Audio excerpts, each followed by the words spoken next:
Good morning. This is the Eager Beaver Show. You are listening to a True North Eager Beaver Media Incorporated podcast.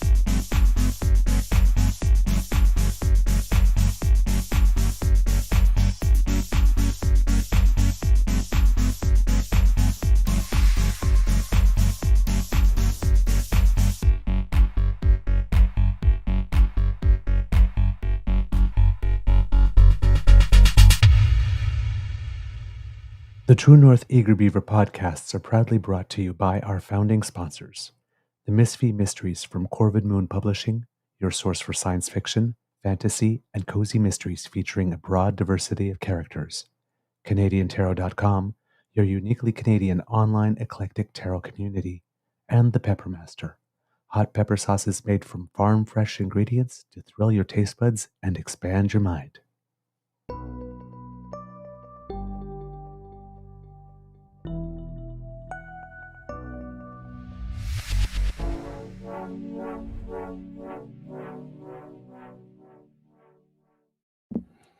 Well, good morning and hello, kids and cubs, and welcome to season 5 and episode number 754 of the Daily Beaver Morning Show. Do. Always 100% Canadian. Today, recording day is Monday, October 6th, 2025, and it's a great day here at the Beaver Lodge. I think we might have gotten a little bit of rain overnight because we are doing a small little renovation project here. We have some wood on our front porch and a back deck, and I think the front porch was pressure treated wood and had never been stained, so we thought it might be a good idea to do that. And the back deck, whatever was used to stain it, it's been done a while ago, and it was looking pretty sad. So we're giving it a little touch up. But of course, I went outside this morning and to go check in the garden and stuff, and the deck was wet, so I think we may have gotten a little rain. So we might not be applying the stain today. We've been doing the prep work for it to be able to get ready to stain it. So, but yeah, we got a little rain, and it is gray here at the Beaver Lodge. And well, we do need the rain, so I'm not going to complain. But yeah, I could have used a little sunshine today, though. I won't. I won't lie. It would help me feel a little less sleepy. I am your host, the Eager Beaver, pronouns he, him, hey, Mr. Beaver A, and not with me as usual is my good friend, Mr. Grizzly. A big thank you goes to our podcast's founding sponsors, the Pepper Master, the Misfit Mysteries from Corvid Moon Publishing, and PsychicTarot.ca.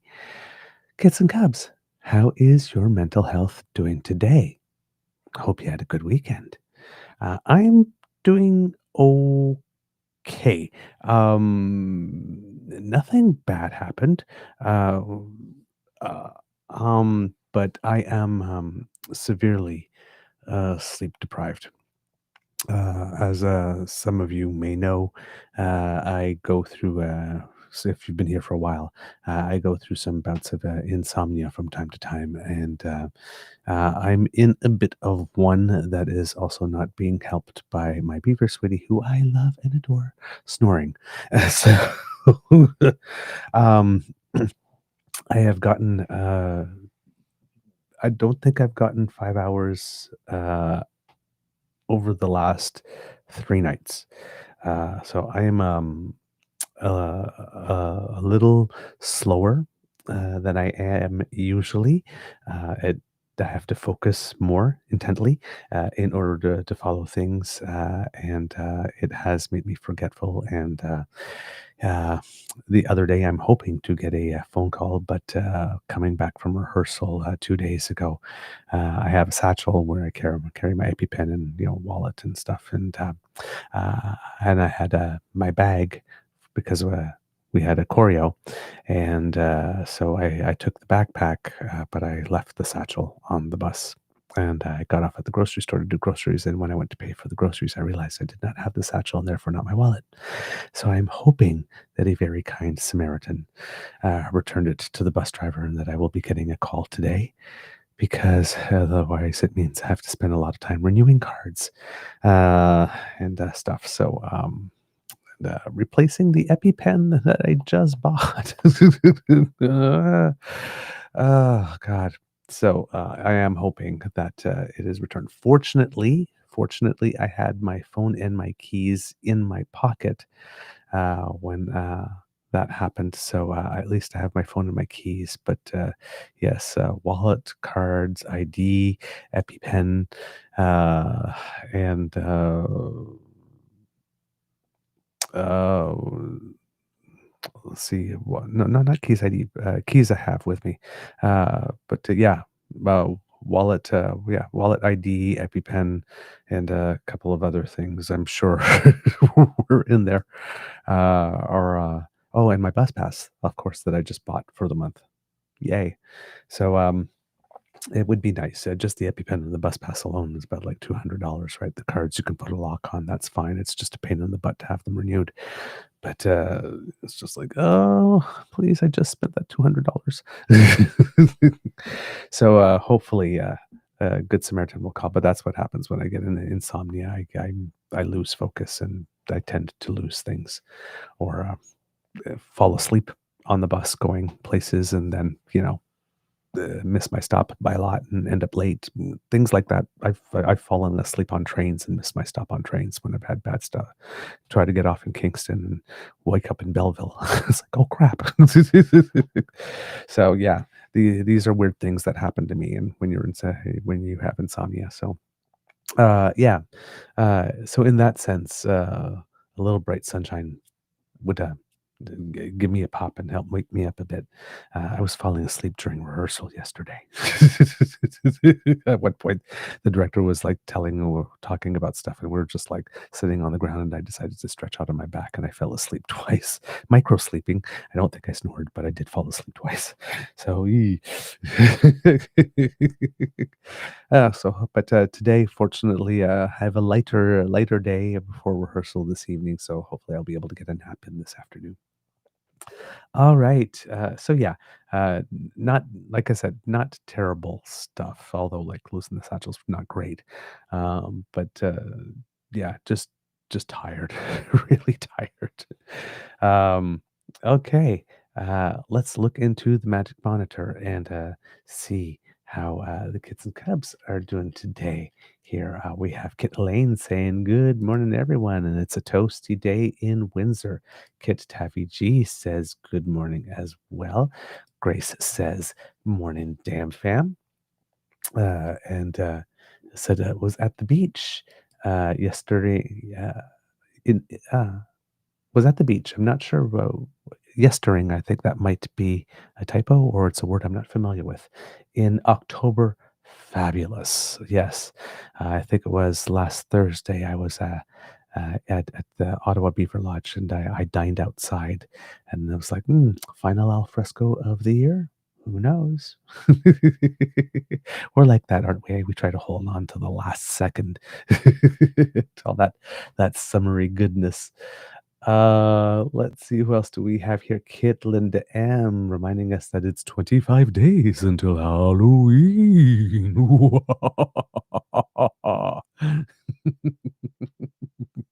I love doing that. Okay, Kit Uncover. Joke. Why did the beaver get a medal for showing true knowledge under fire? Ooh. Profiles in Norwich. Right. We have Kit Jetty here saying good morning, as well as Kit Saucy. Good morning to both of you, dear ones. Time for a sleep divorce. Yeah, I did move to the bed in the guest room around 4:30 this morning, but I was up. I didn't fall back asleep. But yes, tonight I might have to start the night in the separate bed. See, but the problem is that that means no cuddles. You see, you can understand my predicament, right? It's if I want cuddles, I can't get sleep, and if I want sleep, I can't get cuddles. But I need both. I need both like I need oxygen. See,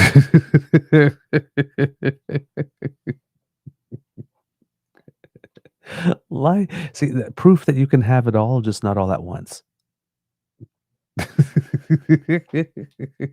We have Kit Laurie with us this morning. Good morning to you, dear one. We have Kit playing with 3D here saying good morning all as well. Hey, yes, lovely. Thank you for joining us. Kit Janet S is with us also saying good morning all. Who else do we? And that's everyone here this morning. Thank you so much for popping in and saying hello. All right, let's get into it. I have an interesting show for you today, Kits and Cubs, because we are going to be focusing on things of a budgetary nature uh, with our Interim Parliamentary Budget Officer. Has been making some statements, testifying at committee, and been on the interview circuit since being named. I think he was named in early September. The former Parliamentary Budget Officer, Yves Giroux, who was our second one ever after Kevin Page, retired, I guess, or I'm not sure if he retired completely from the public service, but had announced a while ago that he was leaving. And so we have an interim parliamentary budget officer, as we talked about briefly on the show. P.E.I and the Conservatives have been trying to make a lot of hay that the next parliamentary budget officer that was named was an interim one and not a full one, trying to set the stage. Is the Prime Minister scared of what the parliamentary budget officer is going to say? He's going to try to silence him and all that kind of stuff. And neither of us know, none of us know whether or not the guy, Jacques is his name, whether or not he actually wants the job permanently, right? So, I mean, that has to be one thing. But number two, yes, he's the interim one, but yeah, I mean, Mark Carney is a central banker. If he's going to have a parliamentary budget officer, there might be certain skills and abilities that he would like that person to have, and would like to have an open competition for the position, right? So we have an interim parliamentary budget officer, uh, but he's been. Ooh, I got fuzzy all of a sudden. What the hell happened there? Um, I do not know why it is doing that these days, Kits and Cubs. I'm sorry. Just there we go. We'll fix that. And for some reason, the light all changed as well again, where I am washed out. There we go. Let's try that there. There we go. Not sure how this keeps happening. All right. So uh, he has been testifying in committee as would normally happen around this time, not necessarily this time of year, but at this point in the budgetary process, because we're not doing a budgetary process at the time that it usually happens, but would be giving a testimony and their assessment and all that type of stuff. Pierre Poilievre has had some pretty wild numbers. Um,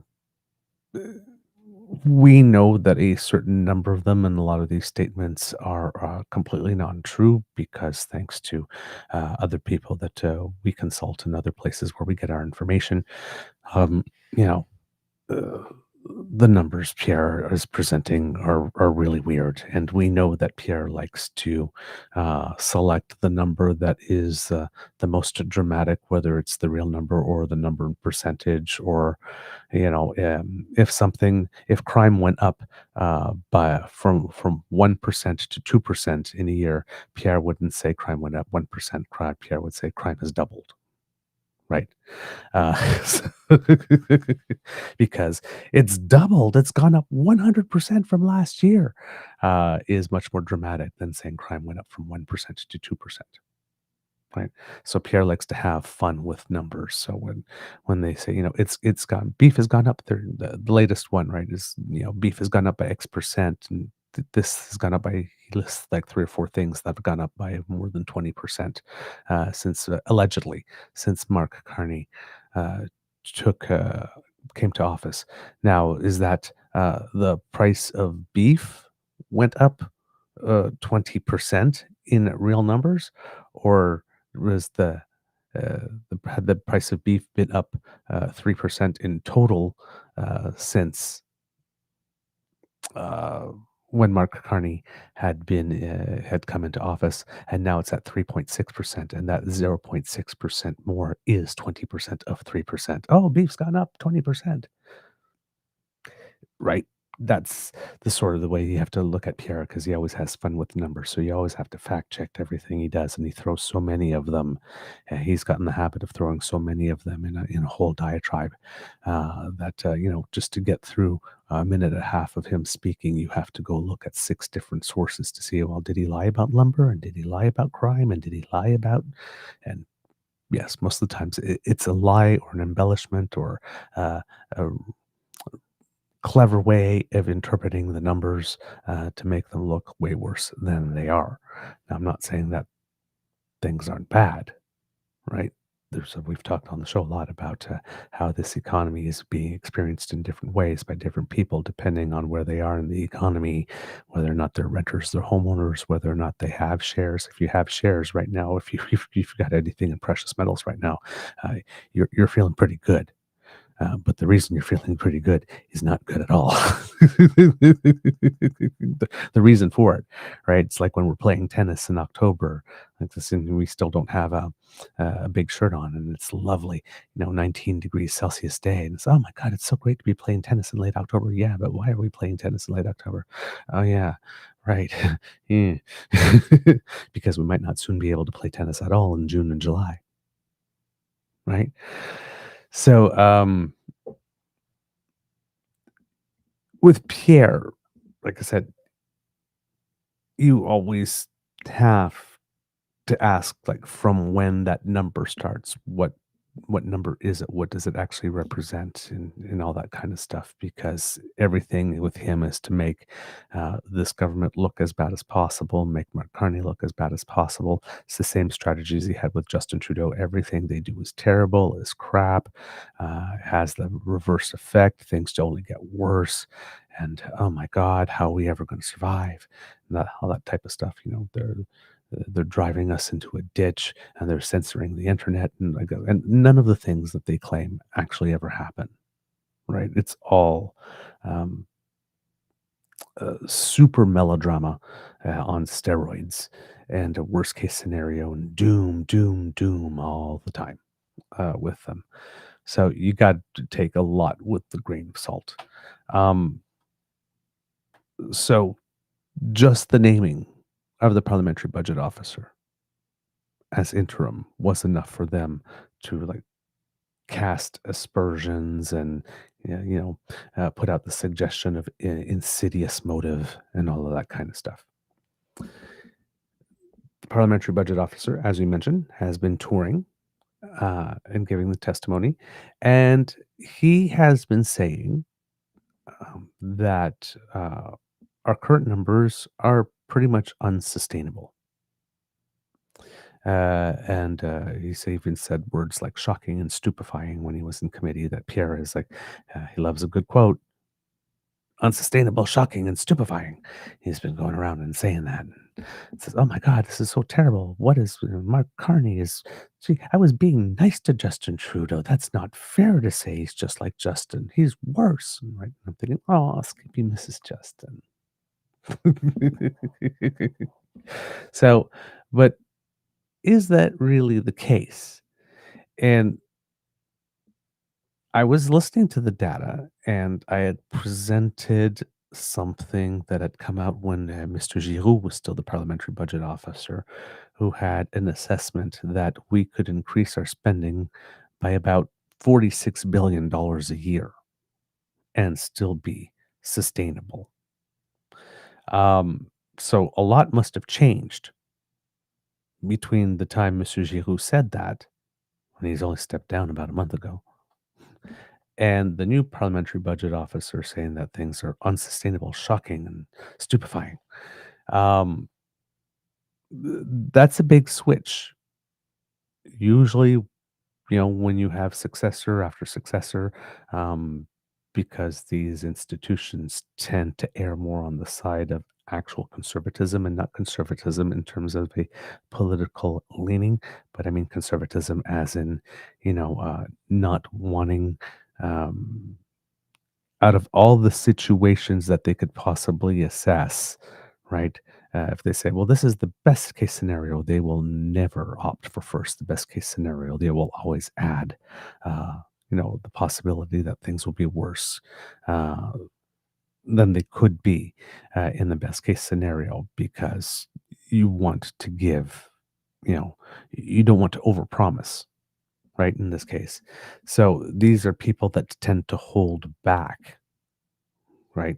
If anything, there's going to be a drag rather than if they're going to miss, right? It's because things are going to turn out better than they expected and usually not worse.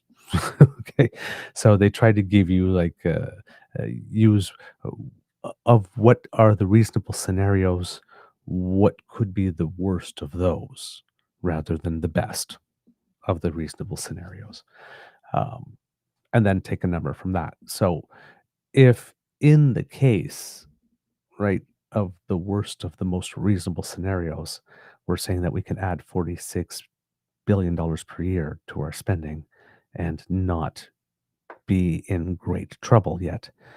And then you have a new person coming on with the announcements that have been made so far saying, hey, this is unsustainable. A lot of people will wonder, whoa, wait a minute, what changed?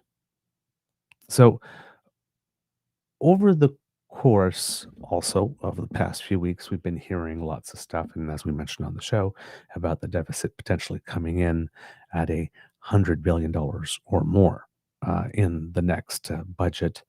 And I think the maximum I think that had been promised at one point I think was at 62 billion or something, and we're going to exceed that. So again, Pierre has been trying to milk that cow until it's dry as well. But he's been talking about it as if it would be like an exorbitantly higher number.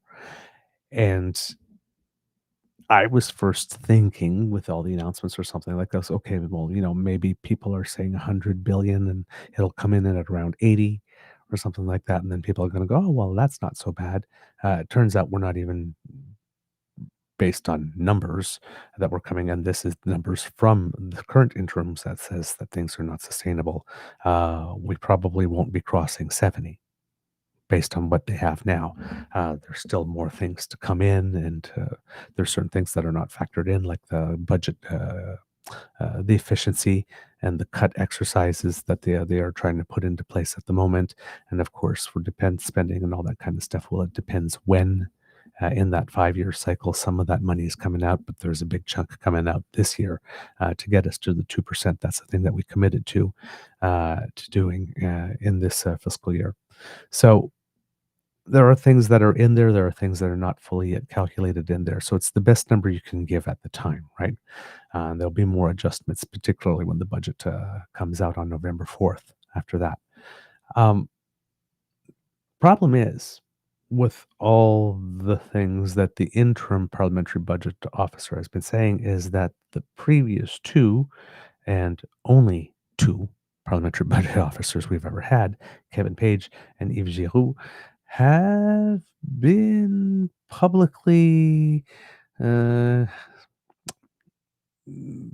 expressing some doubts about, if not the soundness of the assessment, um, the wisdom of already, some would say prematurely, declaring the situation unsustainable, which could give one the impression that perhaps the interim parliamentary budget officer would like the job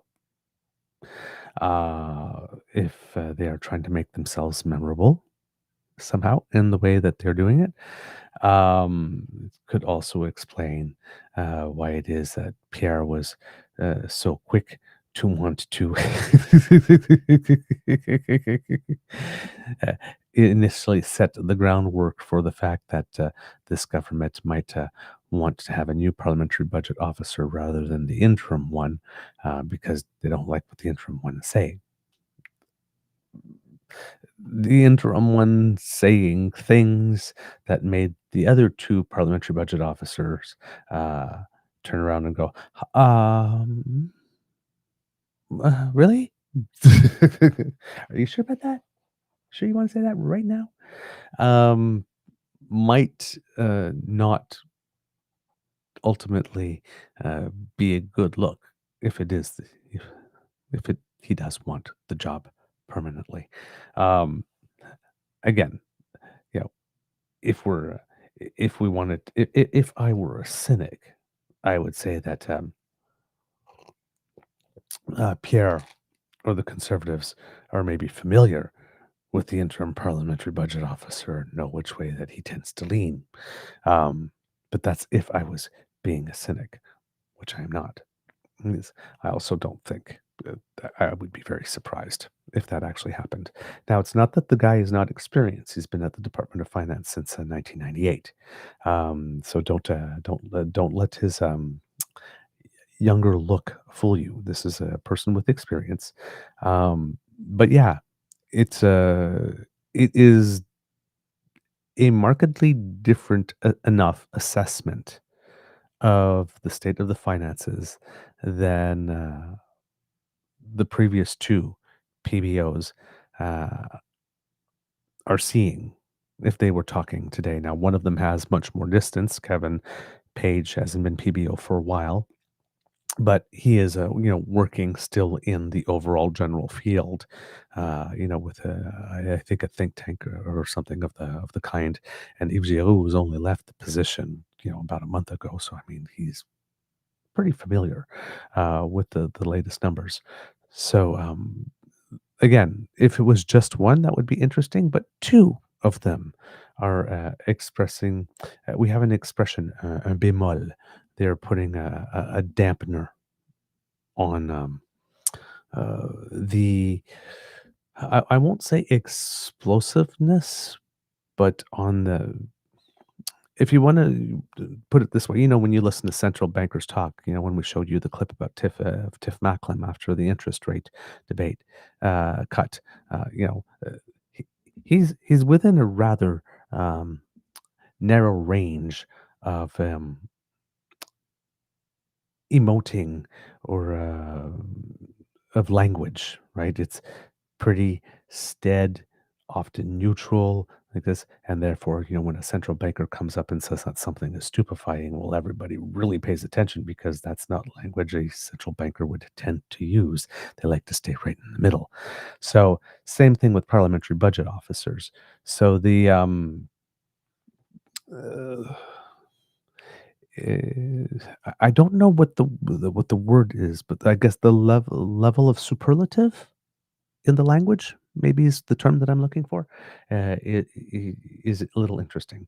So here we are going to present. We have a little clip from Canadian Press, I think, that sort of sets the table for things. And there's a series of interviews, either with the interim parliamentary budget officer or the post, the last two in there, where we're going to go through and look at things and look at statements and see things, how things have evolved over a couple of weeks uh, with what the interim parliamentary budget officer is saying, and then what the other two, a little more éminence grise, if you would like to say, who have been in the position, have to say.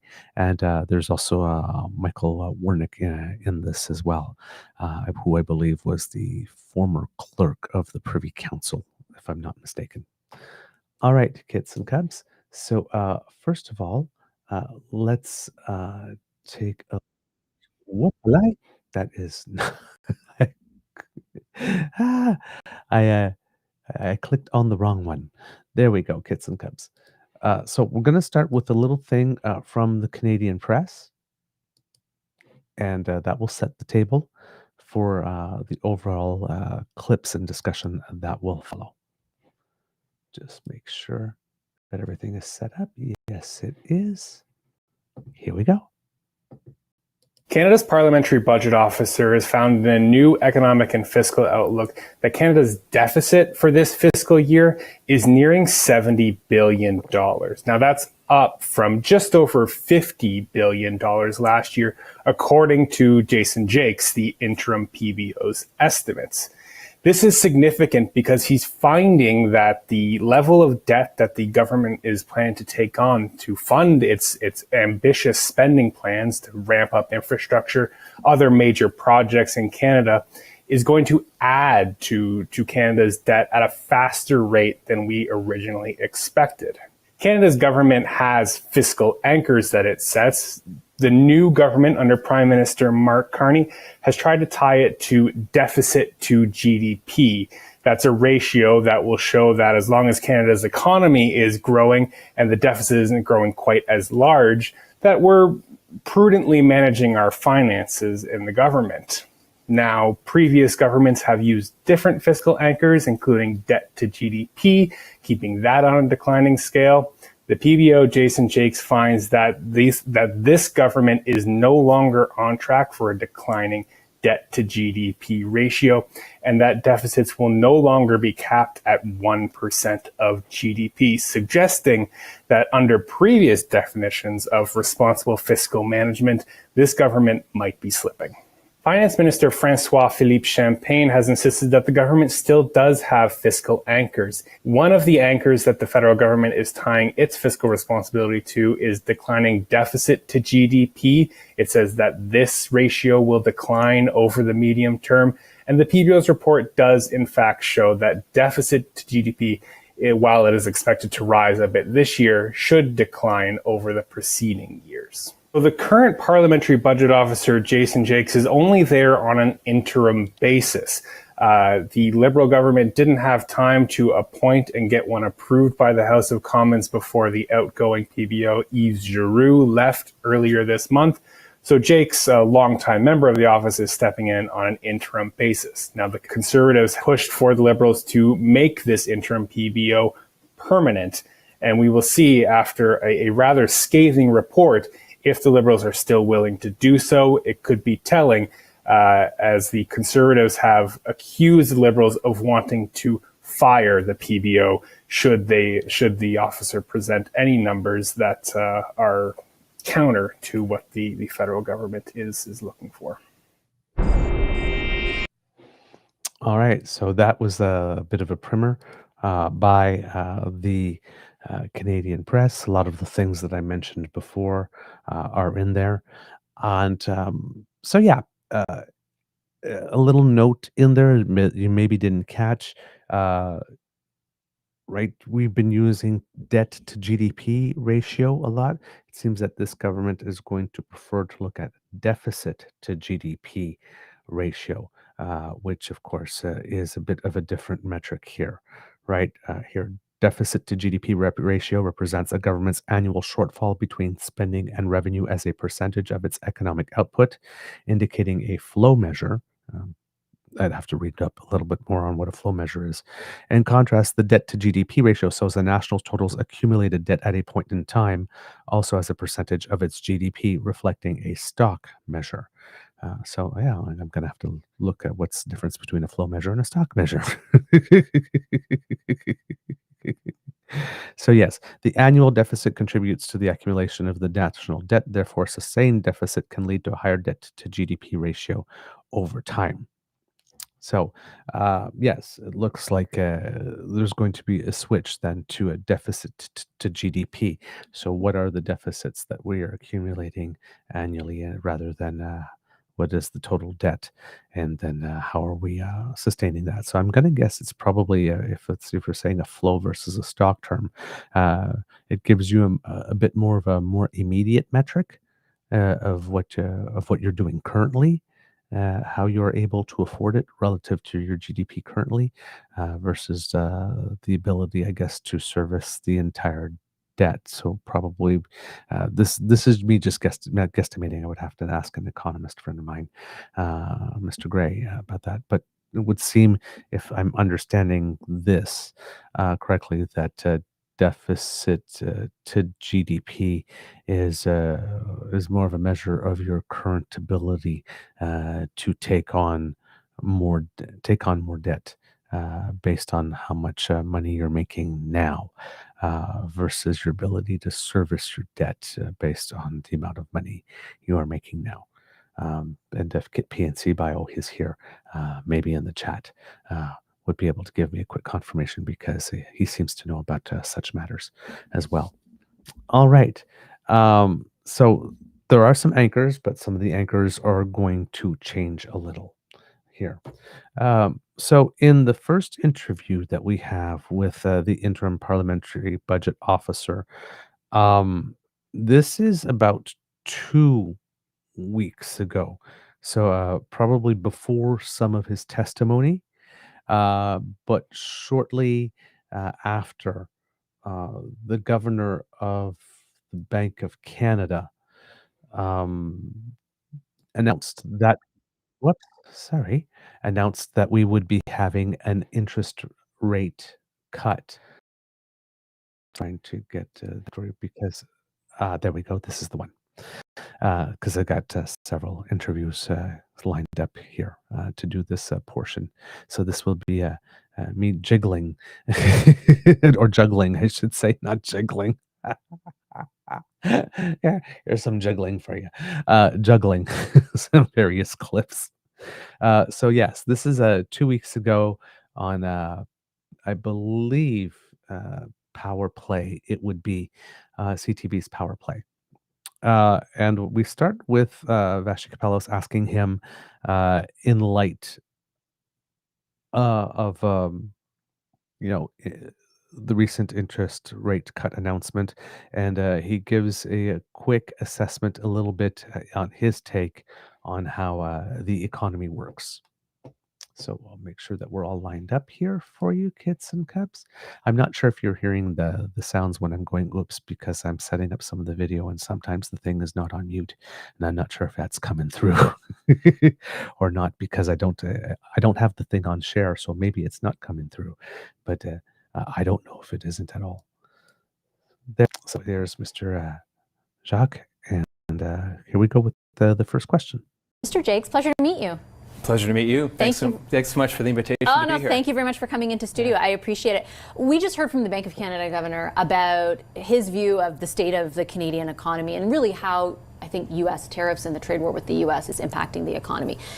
What is your view right now on the way in which that set of information is impacting the finances of the government, or could impact the finances of the government? And again, building on the statement from the governor today, it's evident that the Canadian economy is not necessarily in the best shape. I think, as the governor put it, it doesn't necessarily feel particularly rosy out there right now. Even if we're going to have positive growth going forward, it's not going to feel particularly great. And there's a direct linkage with respect to the state of the nation's finances, so the government's budget deficit. As you probably are aware, we published our last economic and fiscal outlook just before the election. And things have gotten a little bit worse since that time on the economic side. Certainly, uncertainty has continued to persist. It's certainly built with respect, uncertainty certainly increased with respect to our trade with the U.S. and the potential outcome of trade agreement renegotiations. And you're really starting to see it in terms of undecided business investment and also some impacts on labor markets. So of course, over the course of the summer, 100,000 Canadians losing their jobs. So it's not necessarily the economic side. And of course, if you don't have a job, you're not paying taxes. You expect some sort of supports from the government, either through employment insurance or other types of supports. And of course, the combination of lower revenues and higher expenses means higher deficits overall. Okay, that's what I was going to ask, particularly on the revenue side. If the economy in the second quarter is contracting, the trend continues and unemployment is up and unemployed people need help from the government, will that, in your view, ultimately have a depressive impact on revenue? Like, is it almost a foregone conclusion? Oh, absolutely. Yeah. It's the way it It's the way in which the federal finances are structured. During periods of downturn in the overall economy, deficits increase because spending increases. We have a social safety net. It's in place so that when people across the country face hard times, collectively, as Canadians, we've agreed that the federal government is going to step in and help people out, both in the short term to make sure that they're not going to lose their homes, but also over the longer term to make sure that they can receive retraining so they can move into their next job. And then at the same time, while they're doing that, it would be pretty unfair to ask them to pay taxes on money that they're not earning. So of course, revenues go down at the same time.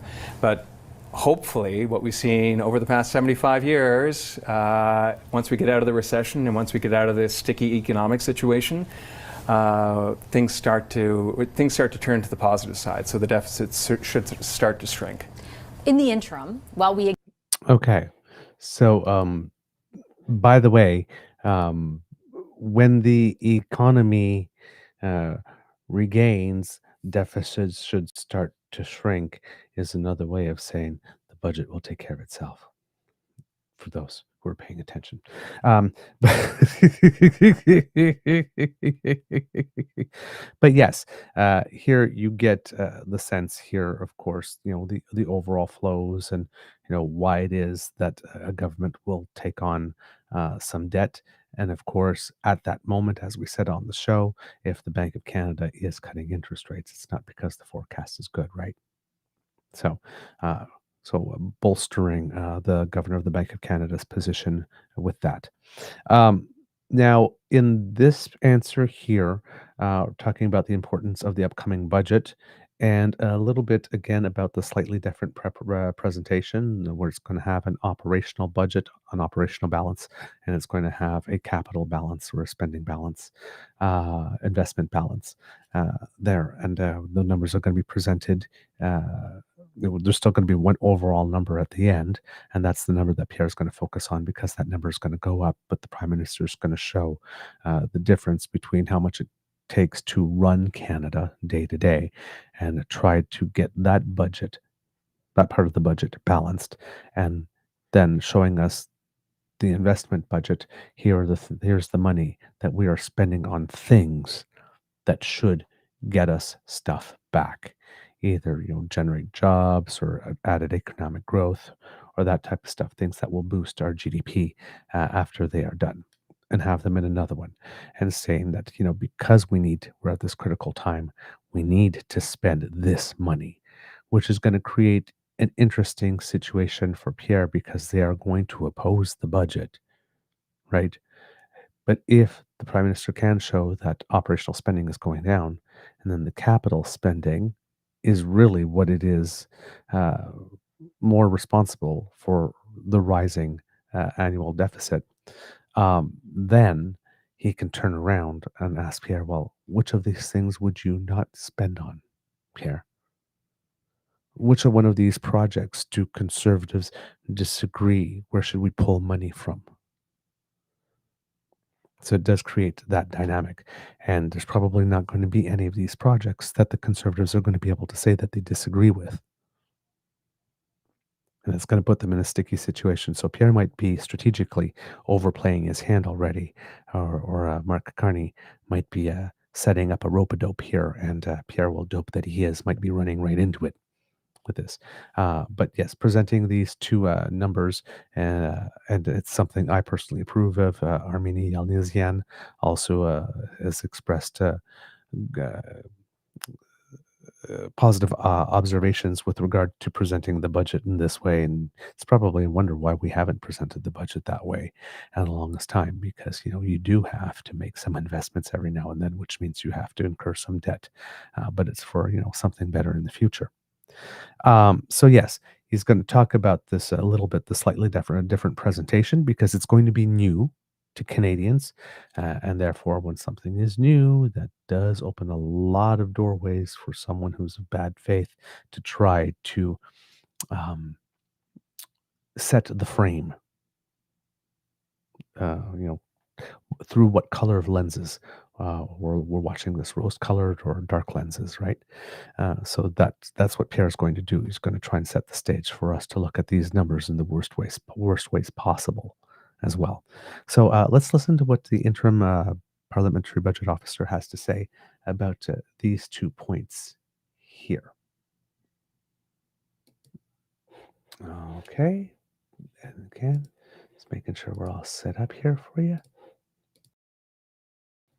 In this period of uncertainty, and while the negotiations, for example, around CUSMA are still to start and then become ongoing, there's a lot of focus obviously on this budget. I know you're well aware of that. We haven't had a budget since April of 2024. How important is this one?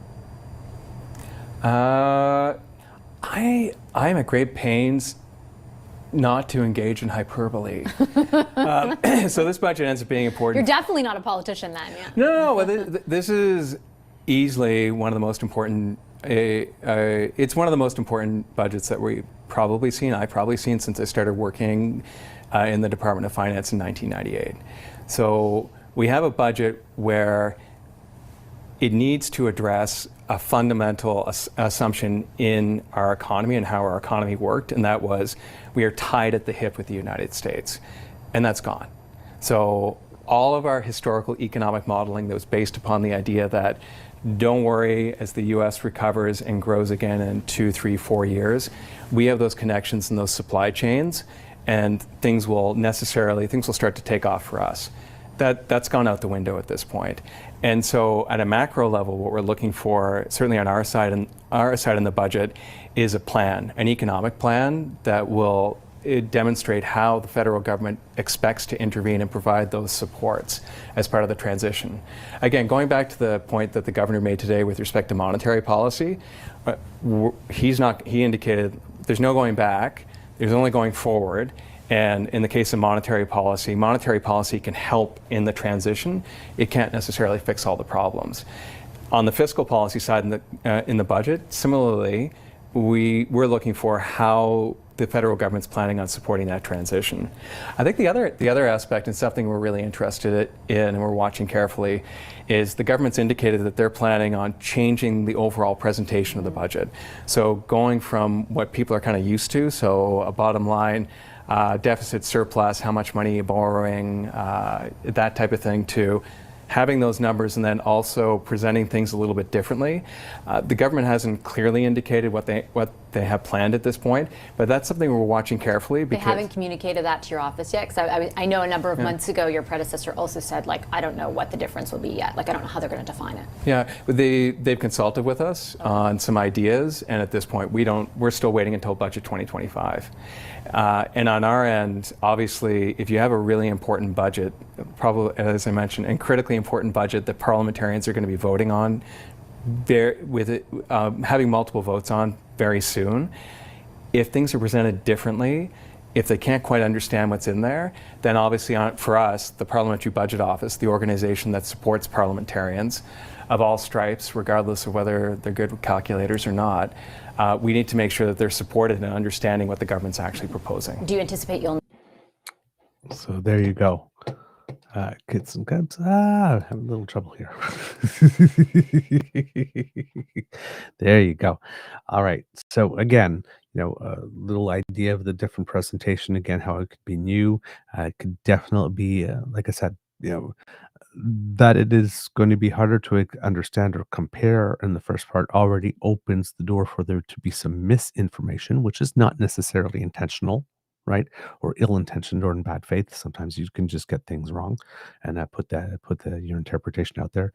But also, of course, disinformation, which is the stock and trade of the Conservative Party of Canada. And, we expect that our politicians, when they talk about it, would know, because that's their job, to read the bills. And if they don't understand, there's a whole bunch of resources there that they can tap into to explain it to them, like they're 3 years olds or 6-year-olds or 12-year-olds, and then they can come back and explain it to us. But that does not seem to be what's happening.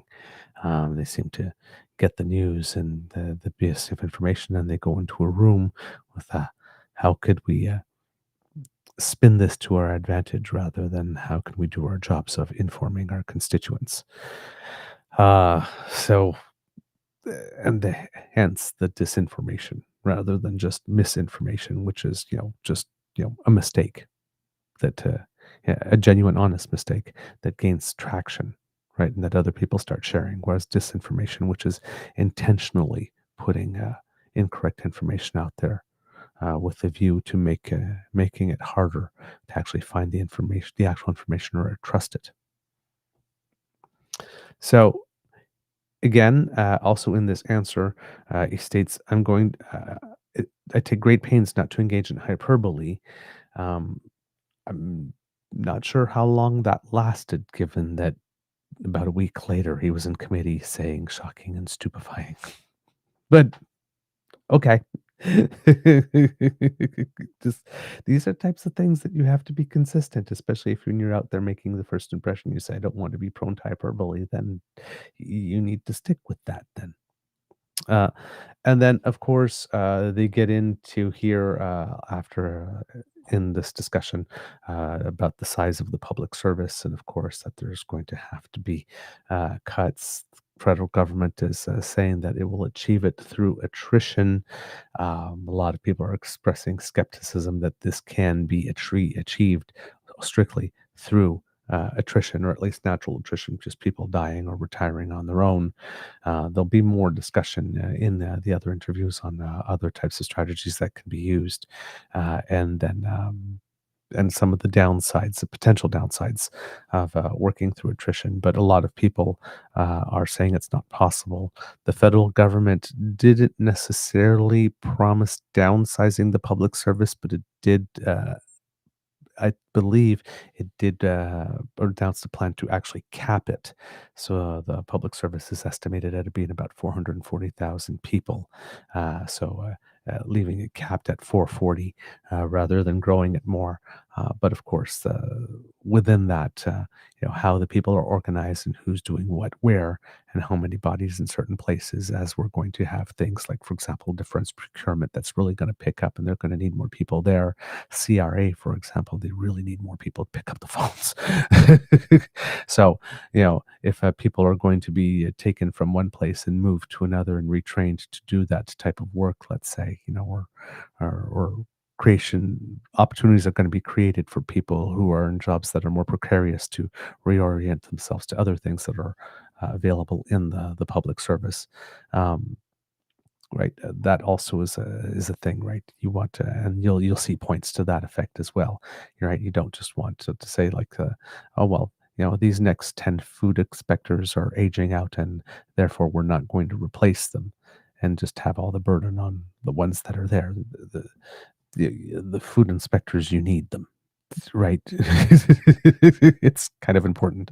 So. There are things, there are places that have to remain somewhat constant. There are places that have to grow, and then there are places that, can be cut, I guess. And then, of course, depending on shifting priorities, there are places that you're going to have to set up. But if you're looking at, like, for example, the Major Projects Office, they've set up a new office. There's a lot of people that were working on these types of files that are now going to be working under the Major Projects Office, not necessarily going to be new people or staffing from zero.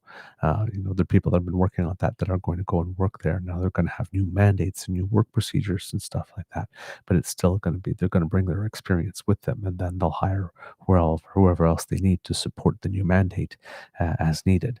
So it's I said it's not always about wiping the slate clean and starting with fresh new bodies. Some people can be moved around and all that kind of stuff, but you're going to want the shape of the public service is going to change as well, depending on which departments or greater priorities are going to have more money flowing through them and which are going to have less as well. So there's all those things to manage as well. When you're trying to cap the public services, making sure that the various priorities are properly resourced at the right levels and with the right experience, and not just waiting for people to retire or die off and saying, okay, well, great, it's been achieved. You still have to maintain the quality of the programs. All right. So moving to our second interview. So that was about 2 weeks ago. This is about 9 days ago when and it's Jason Jakes. Sorry, I said Jacques because it's spelled the French way. And I always, when I see something spelled in French, I always go French first. But it seems that it's Jason Jakes and not Jacques. So this is 9 days ago on a CPAC. And right off the bat here, uh, and he got into it a little bit with Vashi Kapelos, talking about how things from the our relationship with the United States has changed, right? The fact that we can, if the United States was getting a sniffle and we knew that a cold was coming, we could prepare. And if the things started if the fever started to break in the United States, all we had to do was wait a couple of weeks, and then we would know as well, right? So, sorry, my phone's ringing here, and it threw me off. So if things got better in the United States, that all we knew was we had to wait, and then we would be our boat would rise with that tide, is what I was trying to say, and that's changed. So here,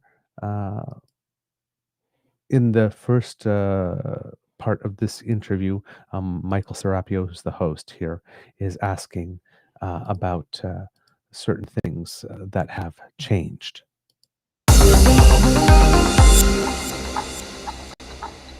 Well, joining us now is the Parliamentary Budget Officer, Jason Jacques. Mr. Jacques, thank you for being here. Thank you so much for the invitation.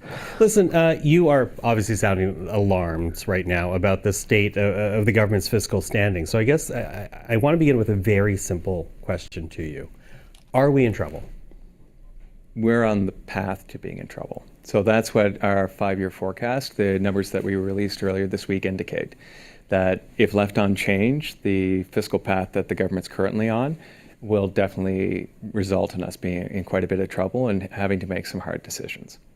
Now, in getting here, what do you attribute this to? Is this like Donald Trump's trade policies, the roosters coming home to nest, or is this about government spending priorities and not controlling it? I think it's kind of a little bit from column A and a little bit from column B. So there definitely is an impact in comparison to our previous forecast. You can definitely see the impact on the overall growth for the Canadian economy. A larger part of it is the government policy decisions. So there ends up being about $115 billion in net new costs since the last time we prepared a forecast back immediately prior to the election in March 2025. And a good part of that is attributable to defense.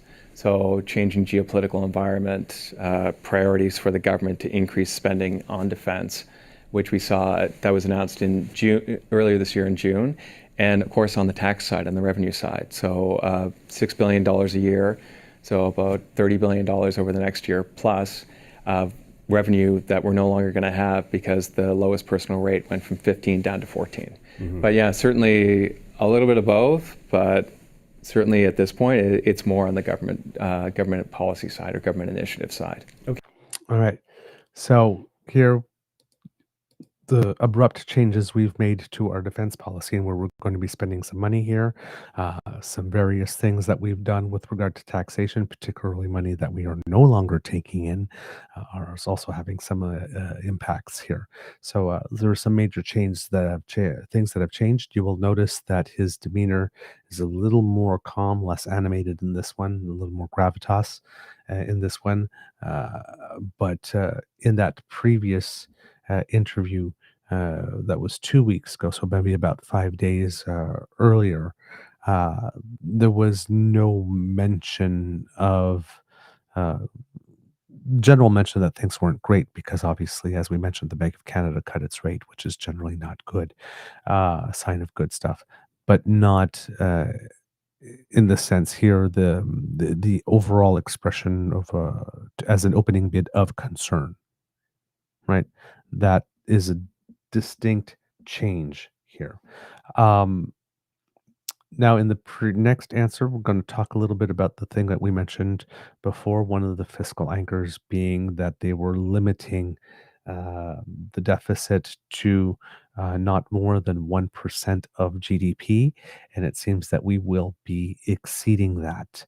I'm not sure by how much. I don't think it doesn't look like it's going to be that much, but we will indeed be exceeding that over the next few years as we have to put that amount of money into these particular sectors. So let's it's set up. Okay, here we go. Okay, so help me understand this then, because as you say, there was a projection before the election, but we also are getting very clear messaging from the previous government that principle, and the one that they always seem to lean on, of their fiscal guardrails, was ensuring that the deficit would not exceed 1% of GDP. Does that mean to say that that guardrail meant nothing? I think the guardrail obviously meant something. Otherwise, they wouldn't have established it. And I'd say like one of the key principles of any guardrail is, again, like when it's simplicity, so you can easily identify it. The second one is flexibility. So when the context changes and when the economic environment changes, potentially owing to factors outside of your control, you have the flexibility to end up changing that guardrail. It doesn't mean that you should eliminate all guardrails, but potentially the guardrail that you'd set previously ends up being a little bit unrealistic. Okay, so unrealistic in terms of keeping it below 1% of GDP.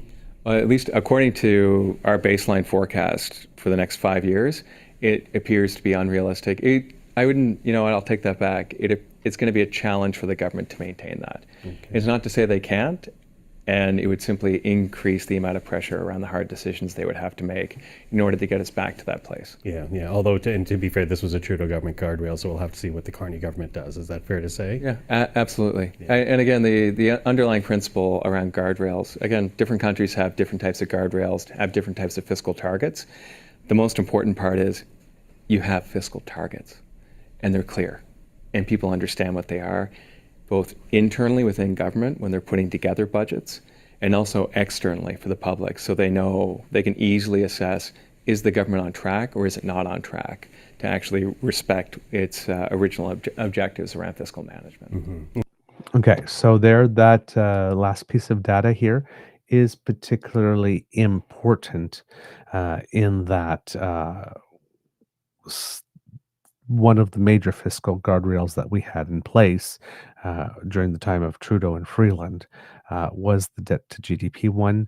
Now we're moving to deficit to GDP on this one. So that will be a slight change for Canada with regard to that. So just important to note that this is one of the reasons that he is bringing this to light. But it also counters any conservative claims that we have no guardrails. It's not that we have no guardrails. It's just that the guardrails that we are using are going to change. Now, of course, that opens the door to, you're picking easier guardrails that, easier targets for you to hit. That could be fair. That could be unfair. I don't know enough about that in this case.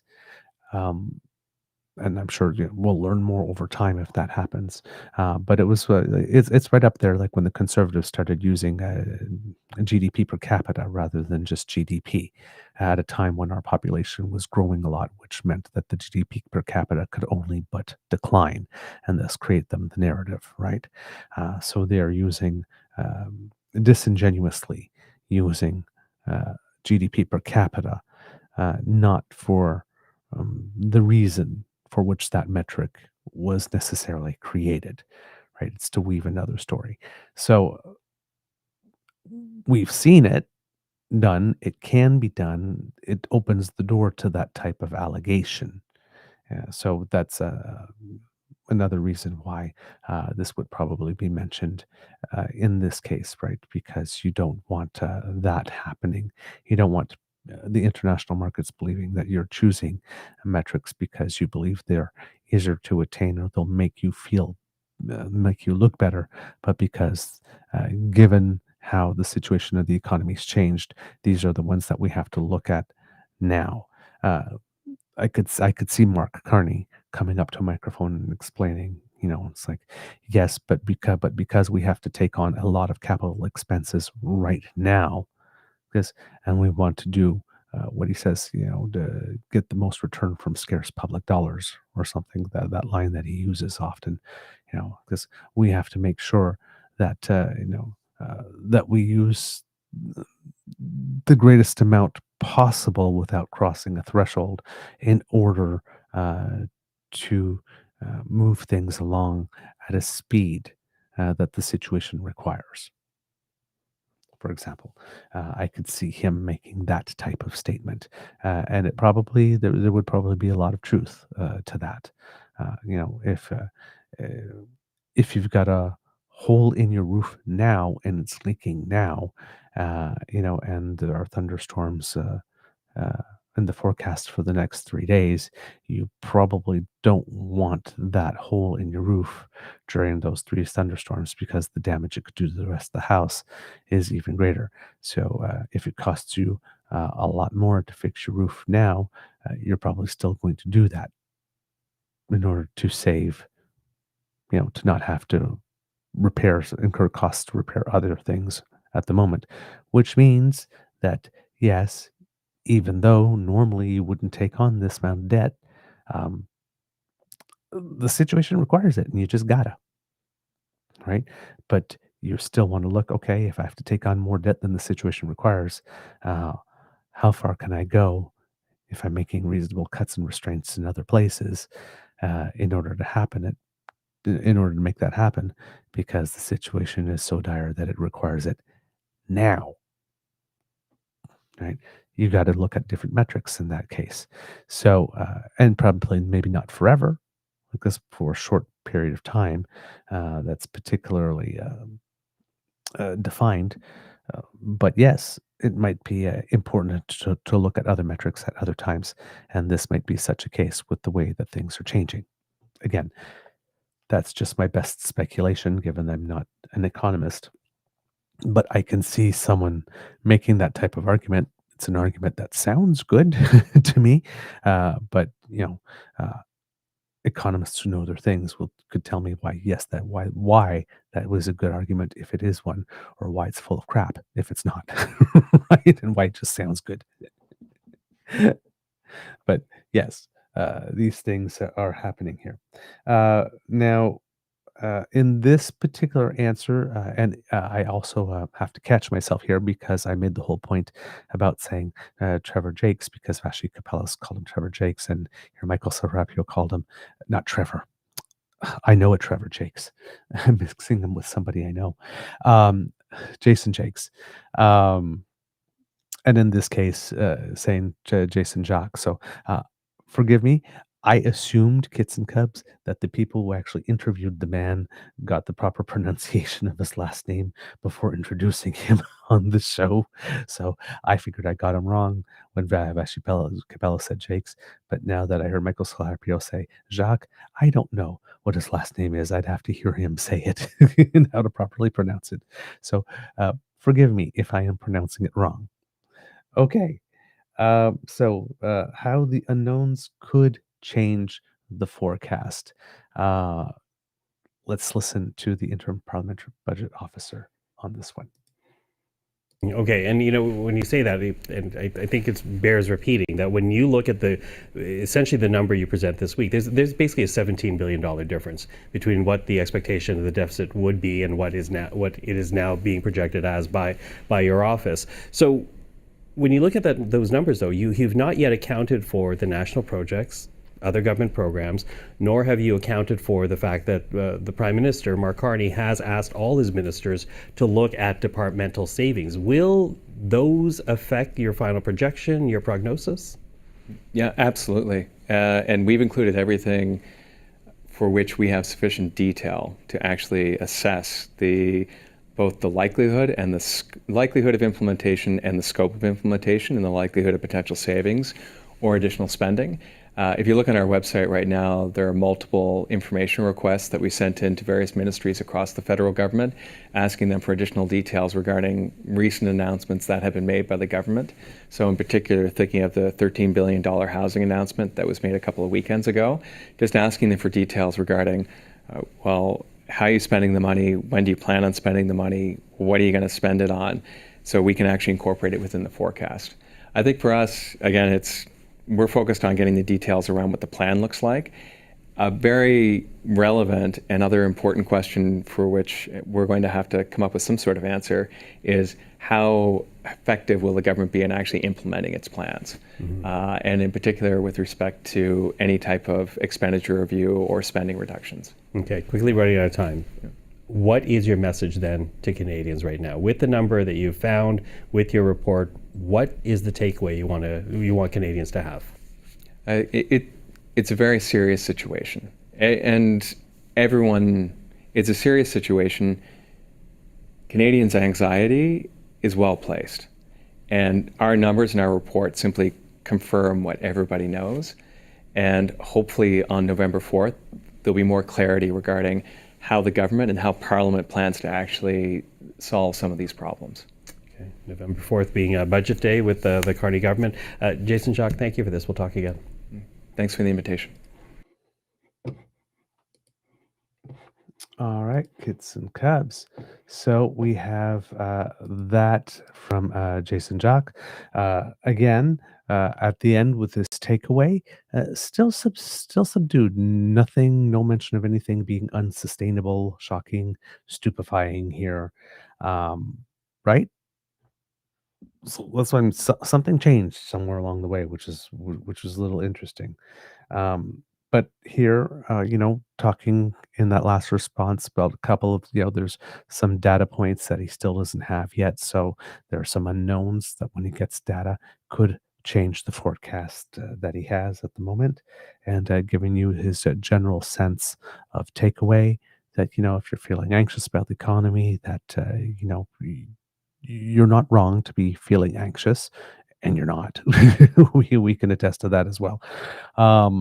You're not wrong for feeling anxious whatsoever. The numbers are sort of confirming what we're all feeling. Yes, there's definitely some contraction. We felt it, and we saw the numbers from the second quarter confirm it. Hopefully, some slight expansion now, as we saw for the first GDP numbers for the first of the 3 months of the new quarter, the current quarter. But even if it's growth, it is somewhat slow growth, and as you mentioned, I think in this one or the previous ones, it's slow growth that doesn't feel good at the moment. So now we move to. So we had 2 weeks ago, 9 days ago, and now we move to 7 days ago. And this is where unsustainable starts coming in to his vocabulary. So this was on CTV's question period, I believe. We'll start today with the federal government's expected deficit spike. The Prime Minister has already signaled the size of the deficit will be, quote, substantial due to the economic impacts of our trade war with the U.S. But the Interim Parliamentary Budget Officer this week is sounding an alarm over just how substantial. Jason Jacques is projecting the Liberals will post an annual deficit of $68.5 billion this year, up from $51.7 billion last year. And that the federal debt to GDP ratio will increase over the medium term and remain above its pre-pandemic levels. It's not a funny fiscal outlook. It's a really serious fiscal outlook. And we don't lightly use the word unsustainable, right? Unsustainable means you don't have the option of saying, maybe I'll wait a couple of years, I'll see how things go. It means if you don't change, this is done. Joining me now for more is Jason Jacques. Hi, Mr. Jacques. Good to have you back here in studio. I appreciate you making the time. Yeah, thanks for the invitation. Our audience would just have heard a little snippet right now of what you told committee this week about the fiscal outlook that you presented. You said it's not a funny fiscal outlook. It's really serious. Why did you say that? Well, this is in the report we clearly indicated that based upon the path we're currently on, by our estimates, it raises significant concerns with respect to the sustainability of federal finances. What does that mean in layman's terms? I'm asking because We hear that word a lot from economists, particularly when we're talking about deficits or balanced budgets, what and what isn't sustainable. When you say that you have concerns about the sustainability of our financial picture here in this country, like what in layman's terms does that mean? I think certainly from our perspective, we're at the precipice. So we haven't gone over the precipice. We're kind of looking out over the cliff at this point. And we're at a point where, based upon our numbers, things cannot continue as they are. And I think everybody knows that, right? So what we've done is we've taken what everybody's feeling in terms of the anxiety across the country at this point, positive economic growth that doesn't necessarily feel very good, and we've actually put numbers around it with respect to the federal government's deficits over the next 5 years. And for us, it's really important to set the table for parliamentarians so they know what to expect, so they have a better sense of the overall context within which they're going to be presented with Budget 2025. So what's at stake at the precipice? Like, if you fall over the cliff, what's there? If you're able to go the other way, what's there? Obviously, you don't want to go over the precipice. That's probably... Like, what happens, though, if you do? Nothing good. And nothing good. And I think for parliamentarians, and certainly I think all Canadians are very much aware of the challenging economic times that we're in, and the fact that we're going to have more challenging times as we go forward, both in terms of trying to manage the deficit. So there isn't a lot of fiscal space the government has to actually work with at this point. But I think also more broadly looking at the restructuring of the Canadian economy. So something we've touched on as part of the committee hearings, and I think other people have highlighted, is this world order that we've had for the past 75 years is done. That both has geopolitical considerations around additional spending or increasing spending on the defense side, which is definitely a spending pressure. It also has immediate pressures in terms of the Canadian economy and the definitely the attenuating or the diminishing of the linkages with the U.S. and our need to find other linkages outside the country. So in short, it means a lot of change within a relatively short period of time. What does it mean? So there again, a sense of how the economy is changing with the rupture that Prime Minister Carney keeps on speaking about. And as we saw here at the beginning, the introduction of the concept of things being unsustainable, being asked specifically what it means, nothing good. Clearly, but not precise. And, in economics, unsustainable is a very specific term. But you'll notice, again, from the past two clips to this one, the evolution in the language, all in the space of 1 week. The clip from the testimony, and three different demeanors that we are noticing. One that's a little more outgaging, one that has a little more gravitas, and then the one a committee that has a little bit of showmanship, right? Kit Linda M put, I think this parliamentary budget officer likes having the cameras on him. Possibly. That's possible. He's still new to this, so this part of it. So you can give a little slack, but possibly. And like I said, none of this explains the sharp difference, because if the deficit, the annual deficit, was in the 50 billions, and we were looking at, there was a promise not to exceed 62, and we're going to exceed 62, but not go over 70. And there was a lot of people talking about 185 and that type of stuff. Yes, it's not great, right? But is that little bit amount more? A little bit, I'm saying. It's like, yeah, it could be up to $20 billion when I'm saying a little bit. Less than, well, $10 to $20 billion more. But yeah, budget terms are relative, I guess. But for that amount more, would it be such a big deal, especially when we just had an assessment from Yves Giroux, the former Parliamentary Budget Officer, that said we could add $46 billion a year and still pretty much, handle it. And here we're talking adding 10 to 20 more. So we're still far from 46. So that's the discrepancy when I'm hearing the numbers. And I'm thinking, like, well, how does he get to shocking and unsustainable and stupefying when it's nowhere near the 46? And how did that change so much in the space of just a couple of months? Right. But you get that sense here from some of his answers.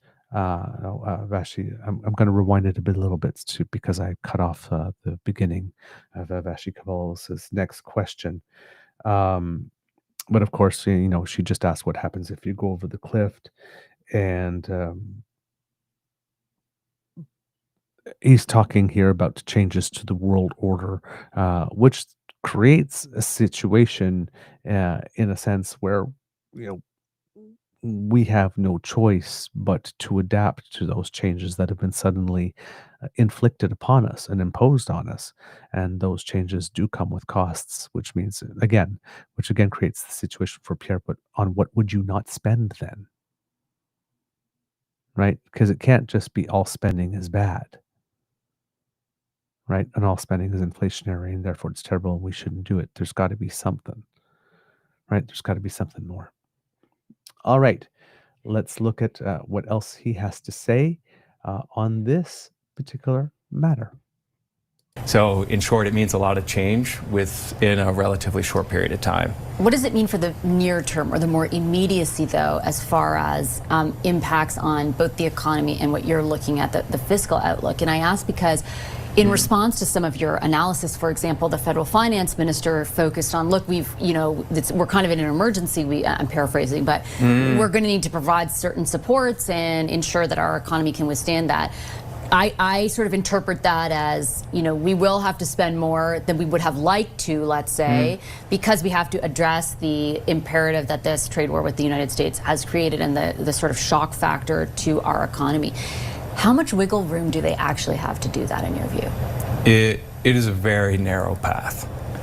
It's a very narrow path, and it's going to require both consideration of shifting spending within the federal government, in addition to reducing spending or potentially cutting programs in some areas, as well as potentially some consideration around increases in revenues. In order to make sure that the Canadian economy, Canada, is actually able to navigate that very narrow path. If I try to understand that in sort of layman's terms again, does that mean that, essentially they can't just add those emergency measures? They're going to have to take something away. In order to be sustainable and reduce certainly the anxiety we have in the office, and I think provide a certain amount of comfort both to other members of Parliament, other parliamentarians, Canadians writ large, there's going to have to be some sort of substantial change at this point. I think for myself, I always think of it the best analogy being, you go into your doctor's office, you've had a bunch of tests in advance, your doctor sits you down and she says, yeah, well, there are a bunch of bad indicators on your blood and other bodily fluids, and if you continue everything you're doing right now, you're not going to end up in a good place and not where you want to be. So you need to make some lifestyle changes at this point. And for the federal government, potentially it's going on a bit of a diet in terms of some areas of spending. Potentially they want to bulk up on the defense side and expand those areas. And potentially they also want to consider, taking on additional hours at the office so they can increase their revenues all at the same time. Do you mean new taxes? I guess we'll see. There are multiple options with respect to revenues. Okay. All right. So here, him mentioning that we probably are going to need to find a way to increase revenues. I'm guessing that the Prime Minister is expecting over time it would come from additional economic activity and investment from his plan coming up, and coming into fruition. But I don't know if there are any other measures at the moment that are planned in terms of a more straightforward revenue increasing mechanism here with that.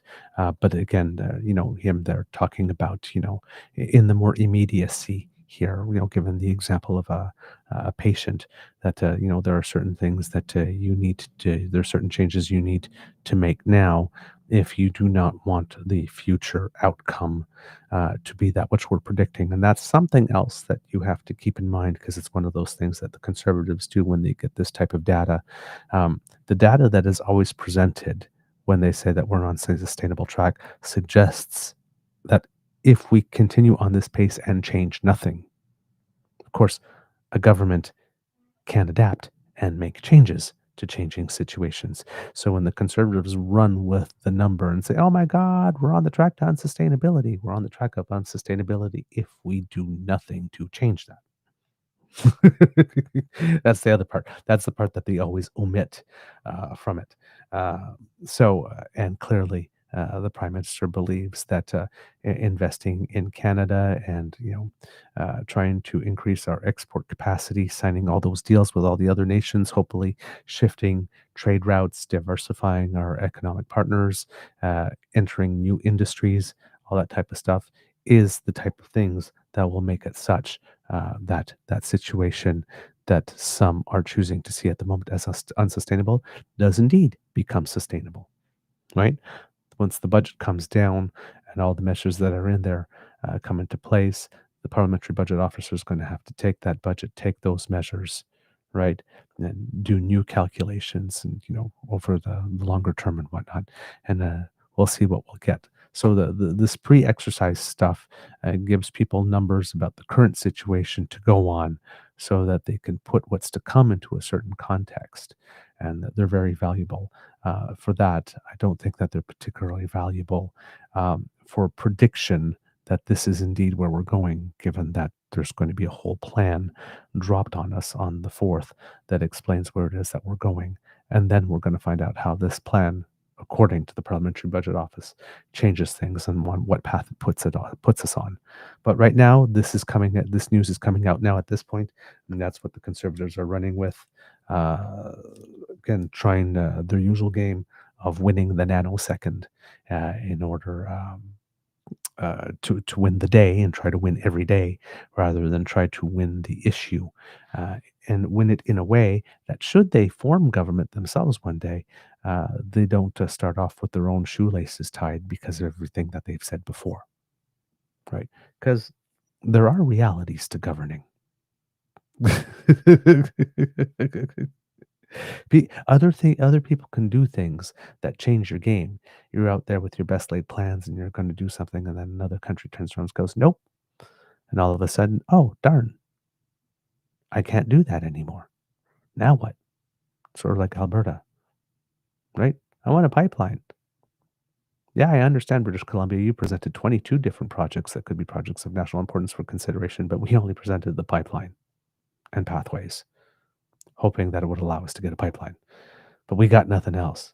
And then you got Danielle Smith going, well, if other provinces are allowed to make their projects and we're not, there's something wrong. It's not about being allowed. It's that you've decided that you've only wanted one project. It's this or bust, whereas other provinces have submitted a lot of them. They didn't get all of them, but they got some, and now they've got stuff to do.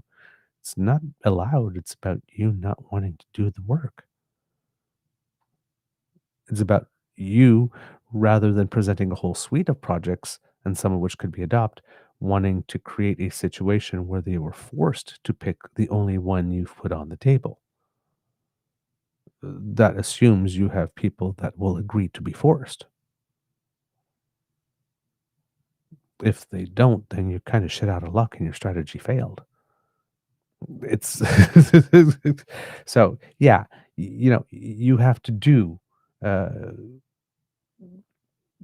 there are realities to governing, and sometimes you need to do more, and sometimes you're not going to get what you want, and sometimes your plan is not going to work, and you have to be able to adapt on the fly. It's that bit about governments being able to be nimble when they are, usually heavier bureaucracies that are a little slower to turn around.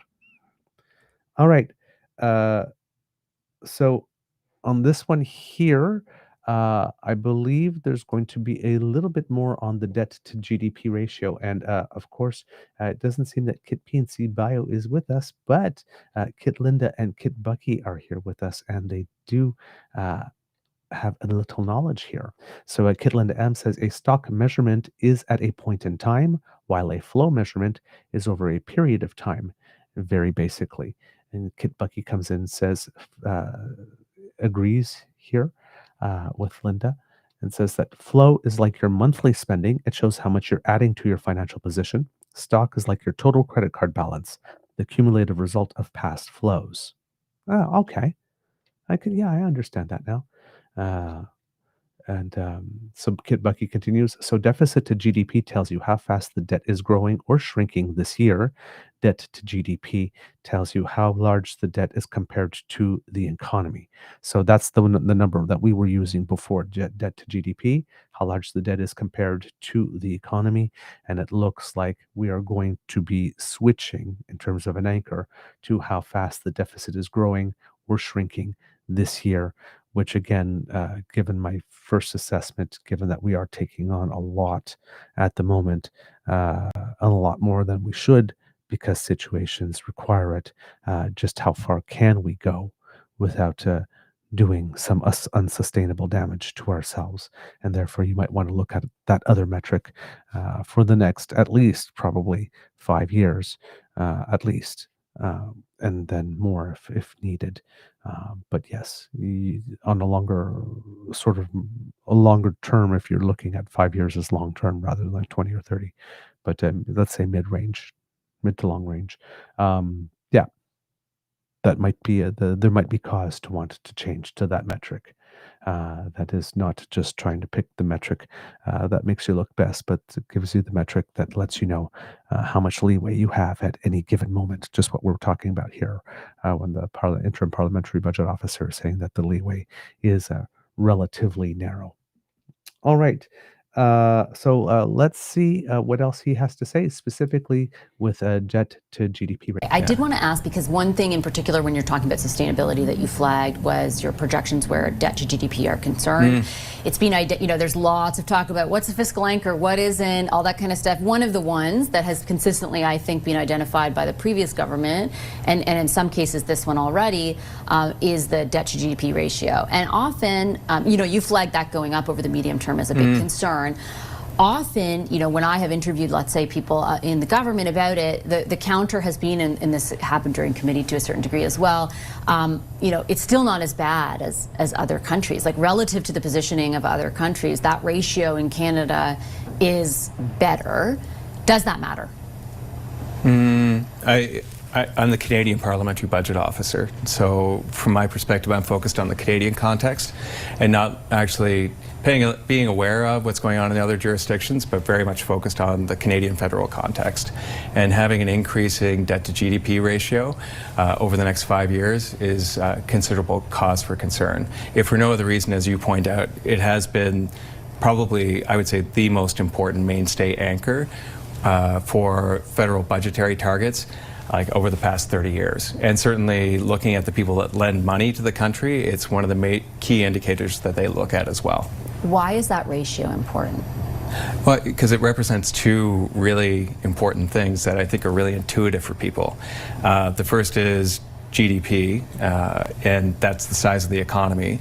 So how much stuff are we producing, how wealthy is the economy, and how wealthy are households? And the second is debt. So how much debt do we actually have to pay back? And I think for most people who run their own household budgets, you have a good sense of how much money you've taken in over the course of the year, and what are your payments on either your mortgage, your car loan, and other payments you need to make on a regular basis.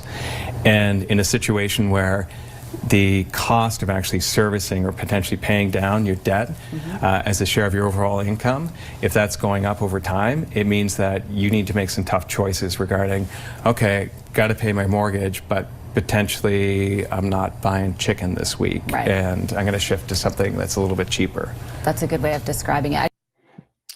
All right. So just there again, a little bit of extra information with regard to debt to GDP and why it matters. And here he closes off with some final thoughts that he has on the situation. I just have one final question for you. And I know that your analysis included, I think it was up until August the 11th, the spending that had been announced, new items, but there's some stuff that's happened, since then. And I imagine in the budget there will be other, spending initiatives announced. Plus, you've got a spending review underway, and we don't know what the conclusions of that will be. If you were to take a guess at this point about what the impact in the aggregate of that is on your projections, do you think that an even bigger deficit is possible? It really does depend on what the government decides as part of the budget, because again, there end up being two key moving parts, both on the spending side and on the revenue side. And I think at this point it kind of remains to be seen where they ultimately end up. But certainly something that we're focusing on. The short term is obviously important.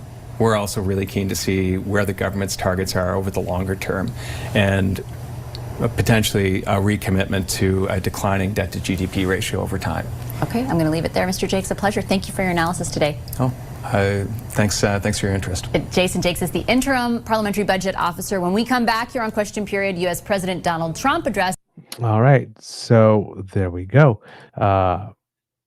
Again, expressing, wanting to see what's in the budget and seeing that if the government does get back down to a debt to GDP ratio metric in the future to come. Let's put it that way. All right, so we get to, these are the three interventions that the Interim Parliamentary Budget Officer has had over the space of 1 week. You see how they've changed tone, demeanor, the things that he is emphasizing, the things on which he's putting emphasis at the moment are changing throughout these interviews. Now, we move to one that has, I believe it is the one that has Michael Wernick and Mr. Giroux. Sorry. Again, a thing went off when it wasn't supposed to. So I'm just going to take a look. Yes, there we go. That's the one we have with Michael Wernick and Yves Giroux, who's the former. So Michael Wernick is the former clerk of the Privy Council, and Yves Giroux is the Parliamentary Budget Officer that just left his position about a month ago. So here are some of the first things that they have to say with regard to what is being presented so far. Ask you about the details of how that can be navigated in a moment. I just want to bring Mr. Giroux in and ask you, I guess from the perspective of someone who has analyzed the growth of the public service, we kind of talk about it in a very political sense, but in a more numbers-based way, how much has the public service grown, let's say, from pre-COVID to post-COVID to now? Well, it's grown from about 340,000 full-time equivalents in 2014-15 to close to 440,000 full-time equivalents as of I think it's last year, March 2024. That's the latest numbers I have. So it's grown by over 100,000 full-time equivalents in a span of 10 years, which is very impressive. And that suggests that there is potential for reducing the size of the public service. But it will all depend on how it's done and where it is done in order to minimize the impact on service to Canadians. And that will be a very fine balance to find. Well, that's exactly where I want to take the conversation, how to strike that balance or how to navigate that path. Mr. Wernick, the political discussion so far has talked about, will it be cuts, will it be attrition, a cap, all that kind of thing. You have written that attrition is the worst way to go about it. Why do you think that is the case? Well, attrition is just relying on a passive pattern of who dies, who gets sick, who takes retirement. It's not going to end up with a public service in the right people in the right places. I would work backwards from what kinds of services and functions you want to offer Canadians, and then you make sure the people are in the right place. If you want to reduce the overall personnel, complement at the same time, that's fine. but you can't just wait for people to leave. I think you have to mindfully, proactively put people where you want them to be. There are parts of government they want to bulk up, parts they're willing to cut. That requires a much more proactive strategy. And I would, rather than rely on waiting for people to leave, I would do what we've done in the past and the private sector often does, which is incentives for people to leave early and prepay some of that attrition. So I have heard that is on the table, something that's being discussed. If I could follow up with you, Mr. Wernig. What about the idea that could have some of your more experienced people, head out the door at a time when you are facing this crisis and might need that? Like, are there other ways to go about reducing numbers that wouldn't see a commensurate loss in experience? Well, what they're doing now is they're cutting off the supply of new talent. It's the younger, right. The people that have arrived in the last few years are not being renewed. The students I work with are not being hired, so there'll be a loss at the younger end of the public service, and it's a difficult trade-off. You obviously want some of your experienced workers, but if we're in this situation where you really want to dramatically downsize, I would take measures to preserve as many of the jobs as possible of the young, diverse, digital part of the public service, because they're the ones we're going to need for facing the future.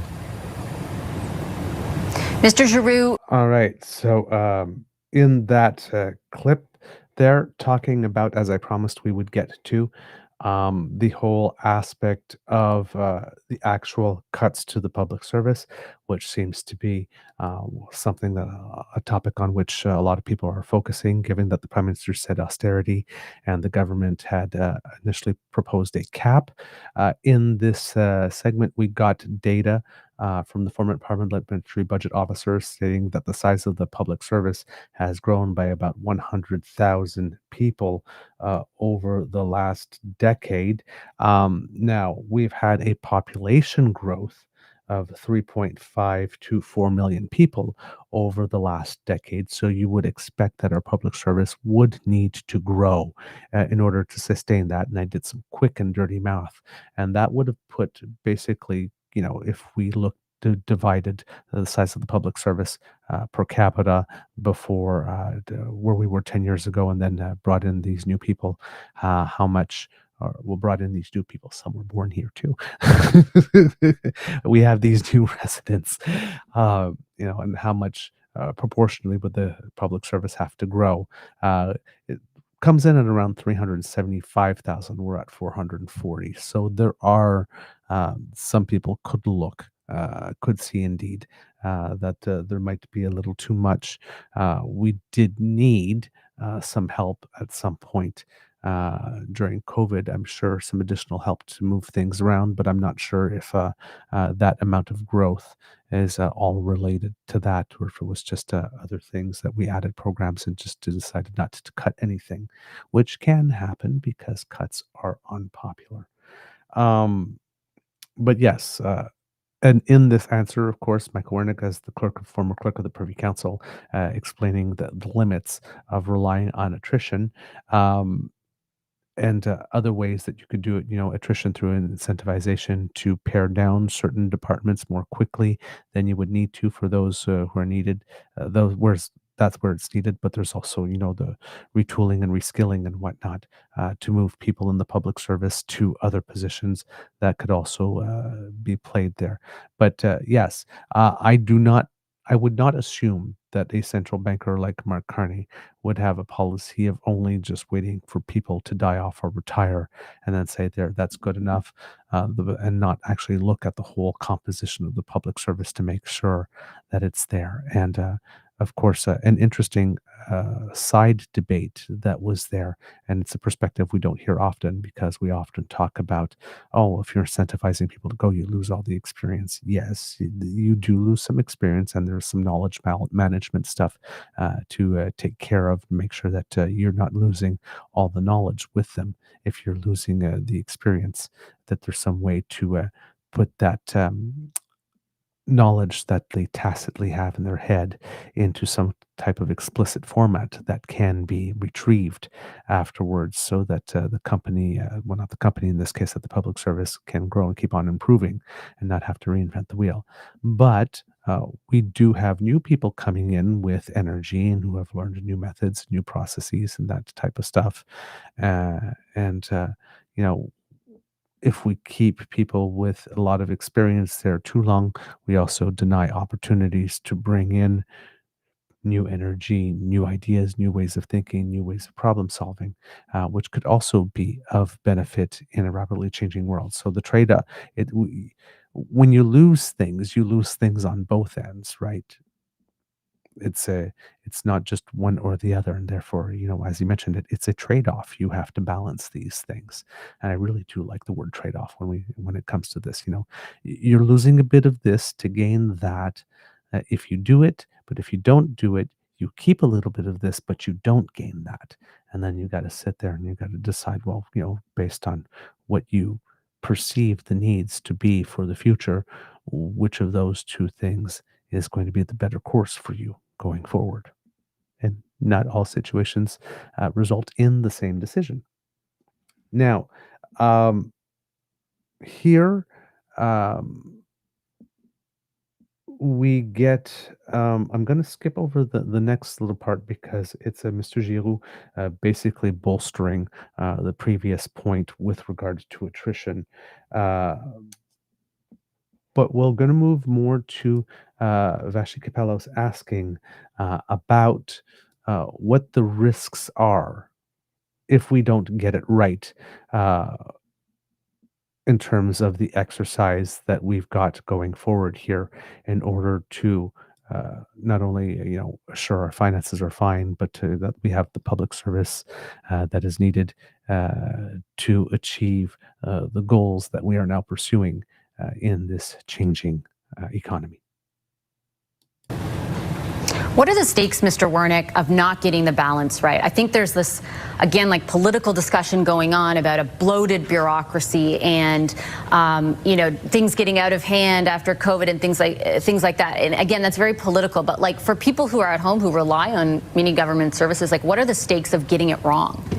Well, you're going to have to make choices. Every single one of those employees, and 60% of them are spread across the country and not here in Ottawa, they're attached to a program, a service, a function, a profession, a location. So I think governments can't duck their responsibility to make those choices. I think the other factor that people will notice is, unlike 1995 or 2012, the other big downsizings that Eve and I went through, this one's taking place with the backdrop of AI. And AI is changing professions and occupations right across the economy and certainly within the public service. So I think you also have to layer in technology and equipping people, with AI tools to do their jobs. And I've also called for a doubling of investment in training. If you shed 20% of the workforce, let's increase the training and the technology and the tools to the 80% that stay.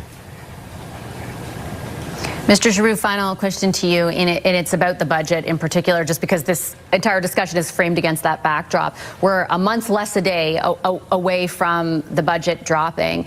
Do you agree with the person who's replaced you that we're on the precipice of some kind of fiscal cliff? Well, I would probably personally wait until we see what's in the budget before making such a statement. I think, for my part, it's a bit premature, but my successor, said what he said, so he probably maybe has different information, but from what I see and from the information that I've been exposed to, I would rather wait until the budget is stable to see exactly what the fiscal track looks like for the foreseeable future, what types of measures the government wants to implement on the spending, but also on the revenue side that may or may not plug the fiscal gap that we're expecting to see. So we'll have a much better idea of that on the evening of November 4. And there you have it. And that last particular answer from the former Parliamentary Budget Officer Yves Giroux does stand in very, very stark contrast from what the interim one is saying right now. Yves Giroux believing that this type of assessment is premature, and again saying, opening the door to the possibility, hey, I've been gone for a month or so, maybe he's seen something different than I have, but based on what I remember a month ago, my memory's probably not that bad. I have 1 month recall. I don't recognize this as the assessment. And again, some good comments here in the chat about, central bankers and parliamentary budget officers perhaps wanting to restrict the number of media appearances that they have and only come out at very specific times or when there is actually something to say and not to provide some running commentary. Because with the manner in which things are changing and the speed at which they're changing, it kind of makes it hard to have a constant through line narrative for what's going on. There are people you want giving you the daily, but there are people that more people that you would want coming out at more judicious times and perhaps less frequently, and making sure that they are always looking more at the bigger and broader picture than the immediacy. You always have to be able to speak to the immediacy, but then take it and put it within the context of a much longer looking lens. All right. The last segment that we have for you is Kevin Page, who is our first parliamentary budget officer. And he is, while Mr. Giroux was still pretty clear that he sees things a little differently, there isn't a ton of distance that would make you go, ooh, he, at worst, he said that things were a little premature. But with Kevin Page, he takes more of a stance. Now, before we get to him, there's a presentation in this clip. This is from CBC Power and Politics that will show you some numbers with regard, I'm hoping that I got it right, that it is debt to GDP and not deficit to GDP. No, these are projected deficits and projected debt as so still debt to GDP, not deficit to GDP. So this is still the numbers that we are used to seeing, and it has a couple of clips of the PBO in parliamentary as well, at parliamentary committee delivering his presentation.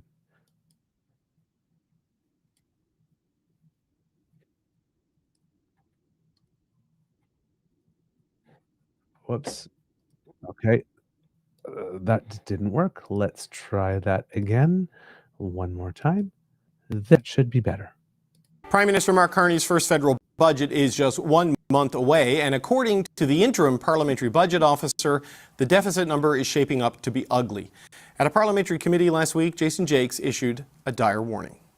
We project the budgetary deficit will be $68.5 billion. That's billion with a B. We project the federal debt to GDP ratio will be 42.5% of GDP this year. How alarming is that for the average Canadian, for the taxpayer? Because there is only one taxpayer, right? Stupefying, shocking, right? This is not, it's not a funny fiscal outlook. It's a really serious fiscal outlook. Are we closer? And now I will remind you that this was the guy who, about a week before this testimony, was on TV saying that doesn't want to be prone to hyperbole. You can make your own assessment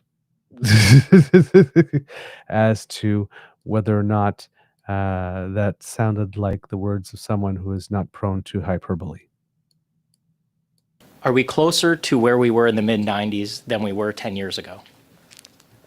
The numbers in the mid-90s were far more alarming. If we don't change things, we're going to end up there again. When do you project the budget to be balanced? Is that a trick? Is that a trick question? a very long time.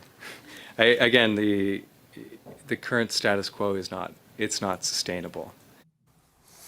Well, as Jakes mentioned there, the PBO projects the deficit will jump to $68.5 billion next year, and it will stay above $60 billion for several years to come. That would be enough to change one of Canada's key so-called fiscal anchors, the debt to GDP ratio. Now, the Trudeau Liberals were committed to keeping the size of Canada's debt compared to the size of the economy in decline in the medium term. But under the PBO's projection, that ratio will rise above 43%.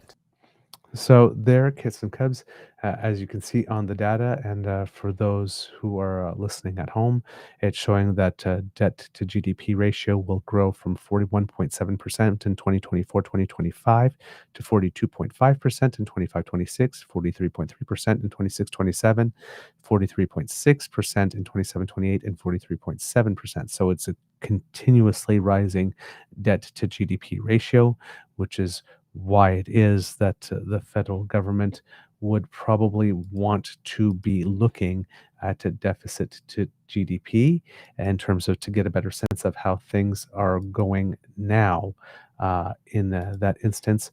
But when you're looking at straight debt numbers, it is $51.7 billion 2024 to 2025, $68.5 billion deficit 2025-26, and then the deficit decreases. So even though it will stay above $60 billion for the foreseeable future, it's $64.2 billion in 26-27, $62.1 in 27-28, $60.1 in 28-29. That's what is projected. So while if things remained on this path of decreasing deficits in terms of the real number, and right, as we see here, but then with the debt to GDP, as you see here, as you get closer, 43.6 to 46.7, you can see if these two numbers would continue, how this number on the debt to GDP ratio would level off and start decreasing, all other things remaining equal, of course, which probably never happens, especially in the space of 5 or 6 years. But you could perhaps see on this graph for fiscal year 2029, 2030, that the debt to GDP ratio might start decreasing at that point if the debt numbers would also continue decreasing based on what has been shown there. So that's some of the stuff that is out there. And then we get to Kevin Page being asked some questions. I just thought that those numbers were very interesting. And he is asked first about the rising debt to GDP ratio. And I want you to pay attention to his answers, because Kevin Page, one of the things I liked about him when he was our Parliamentary Budget Officer is that not only was he very clear,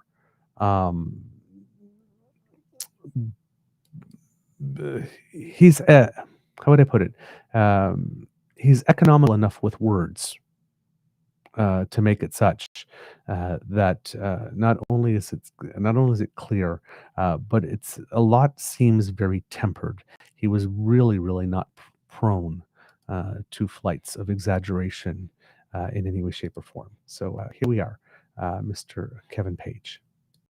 Kevin Page is a former Parliamentary Budget Officer and President of the Institute of Fiscal Studies and Democracy. Kevin Page, always good to see you. Thank you for coming in, sir. Good to be with you.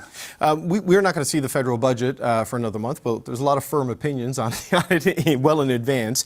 How fair is the PBO's assessment that the fiscal situation is stupefying and not sustainable?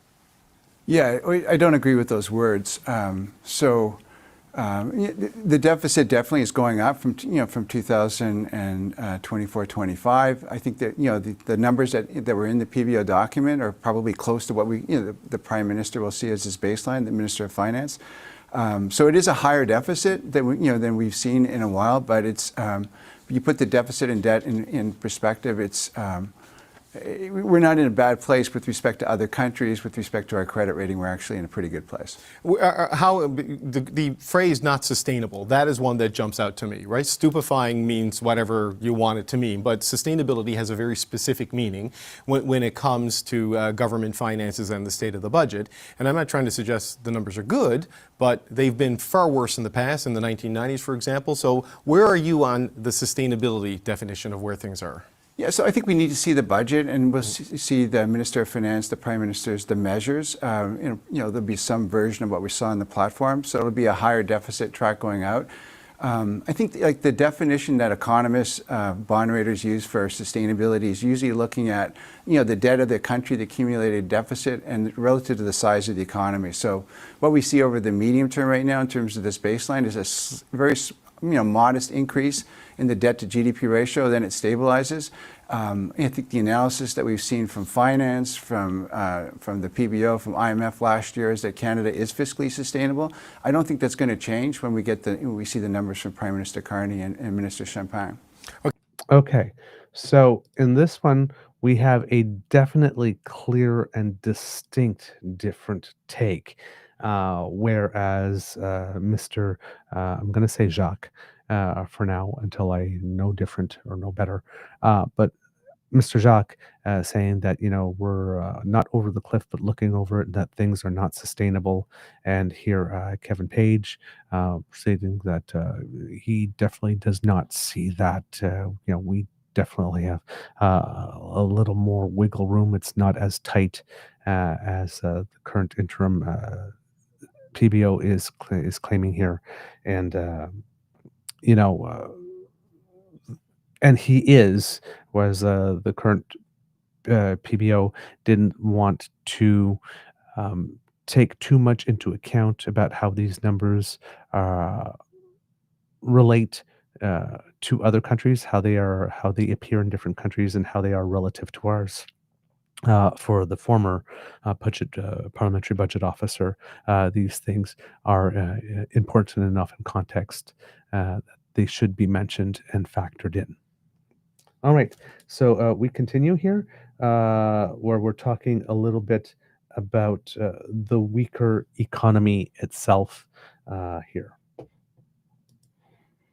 Okay, so the outlook from the Parliamentary Budget Officer assumes no new measures are introduced, and it doesn't include potential savings from the spending review that's been going on. It does not, yeah. Yes. That will really kick in next year, but it also doesn't include the future commitments on defense spending and getting to 5% to meet the NATO target. So there is a real potential, but for this to change. But in the short term, on the spending review and new measures, how much deviation do you think we could see in a month? Yeah, I think, we're going to see a first installment of the spending review package in the budget. And, so they've been working, the government department's been working on over the summertime. We'll see, preliminary, measures. I think in the platform, they talked about getting $30 billion over 4 years. I think with this, with weaker economy and with the NATO commitments and the commitment to get to an operating balance in 4 years, they're going to need to do more spending cuts, some more reallocation.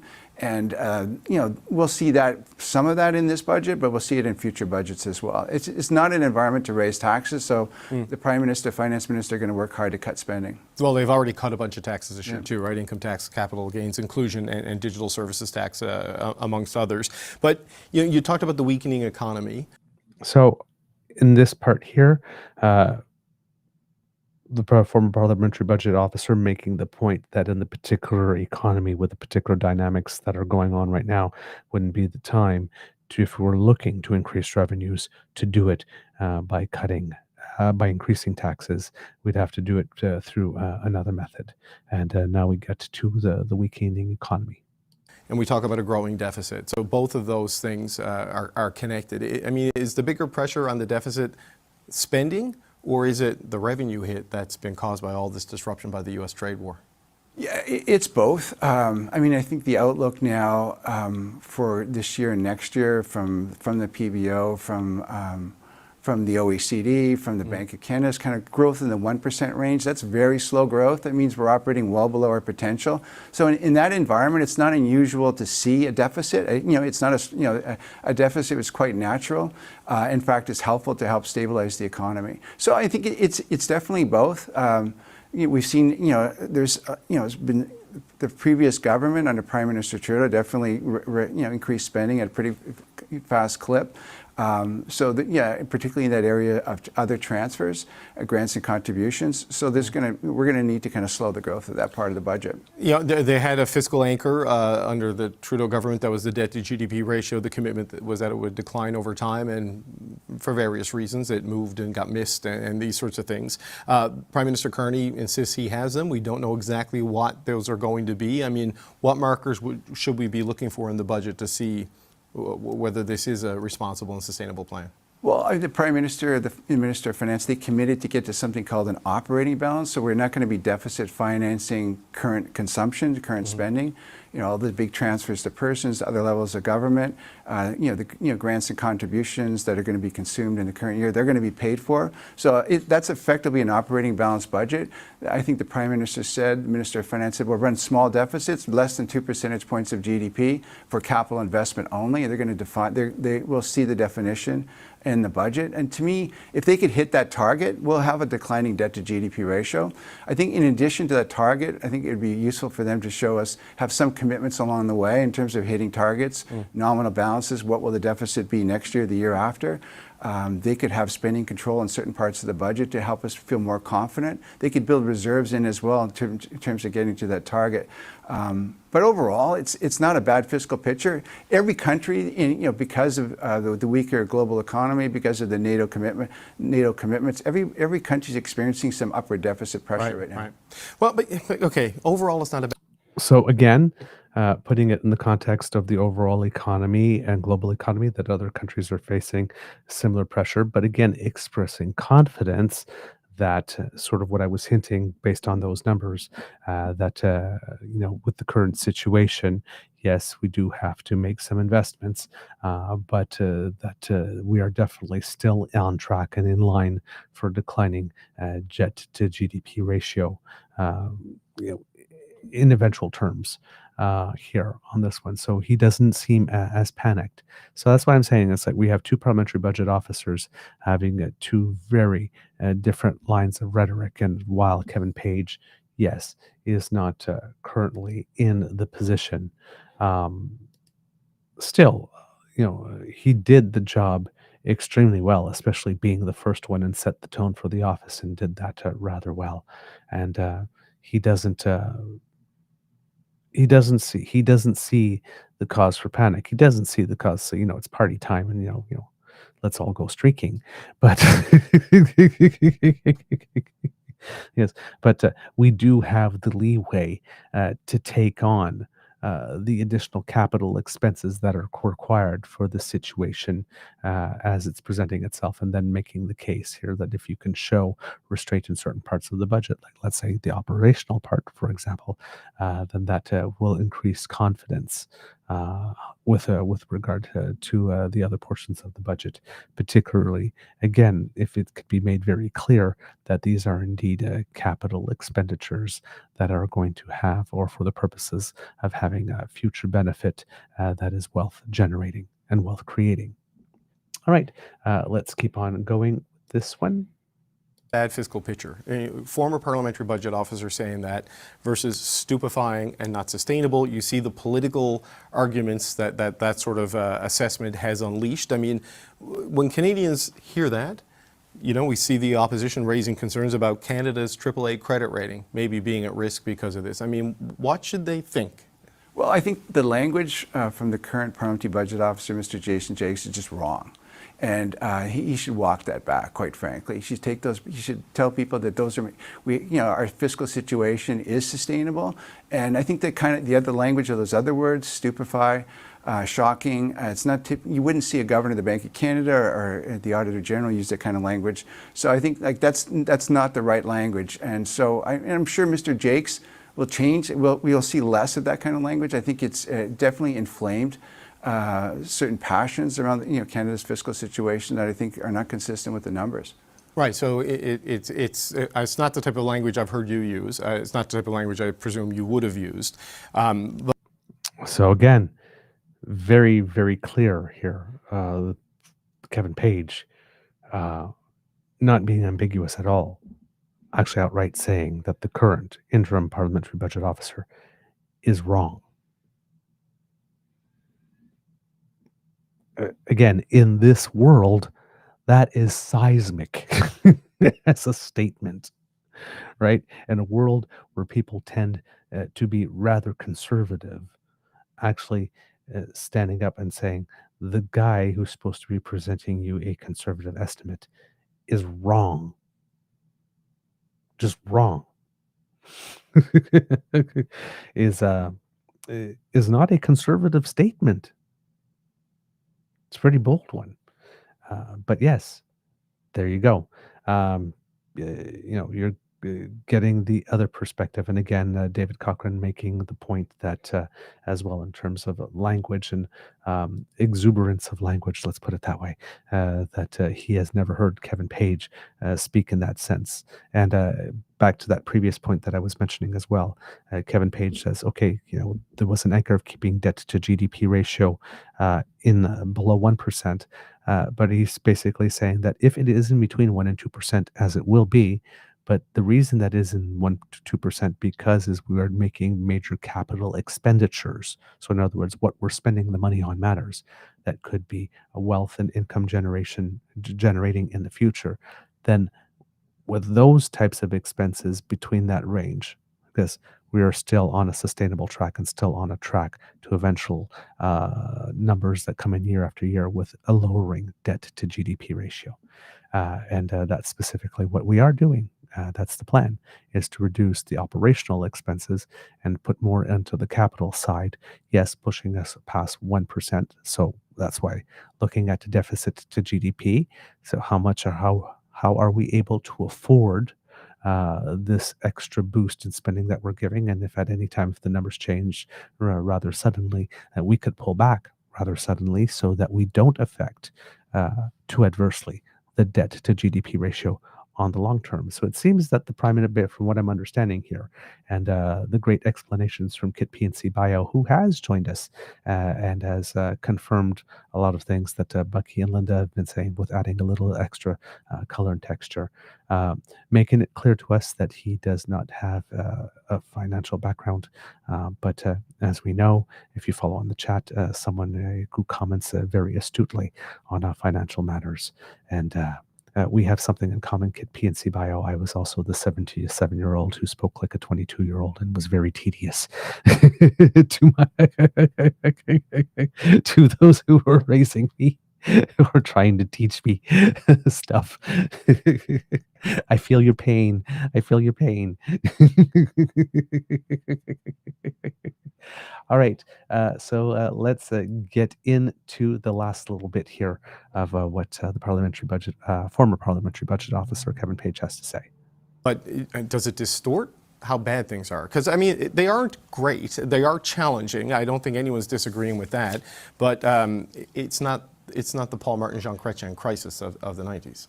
Yeah, and that crisis was dealt with, and Canada was put in really was given a fiscal advantage thanks to Prime Ministers Chrétien and Martin.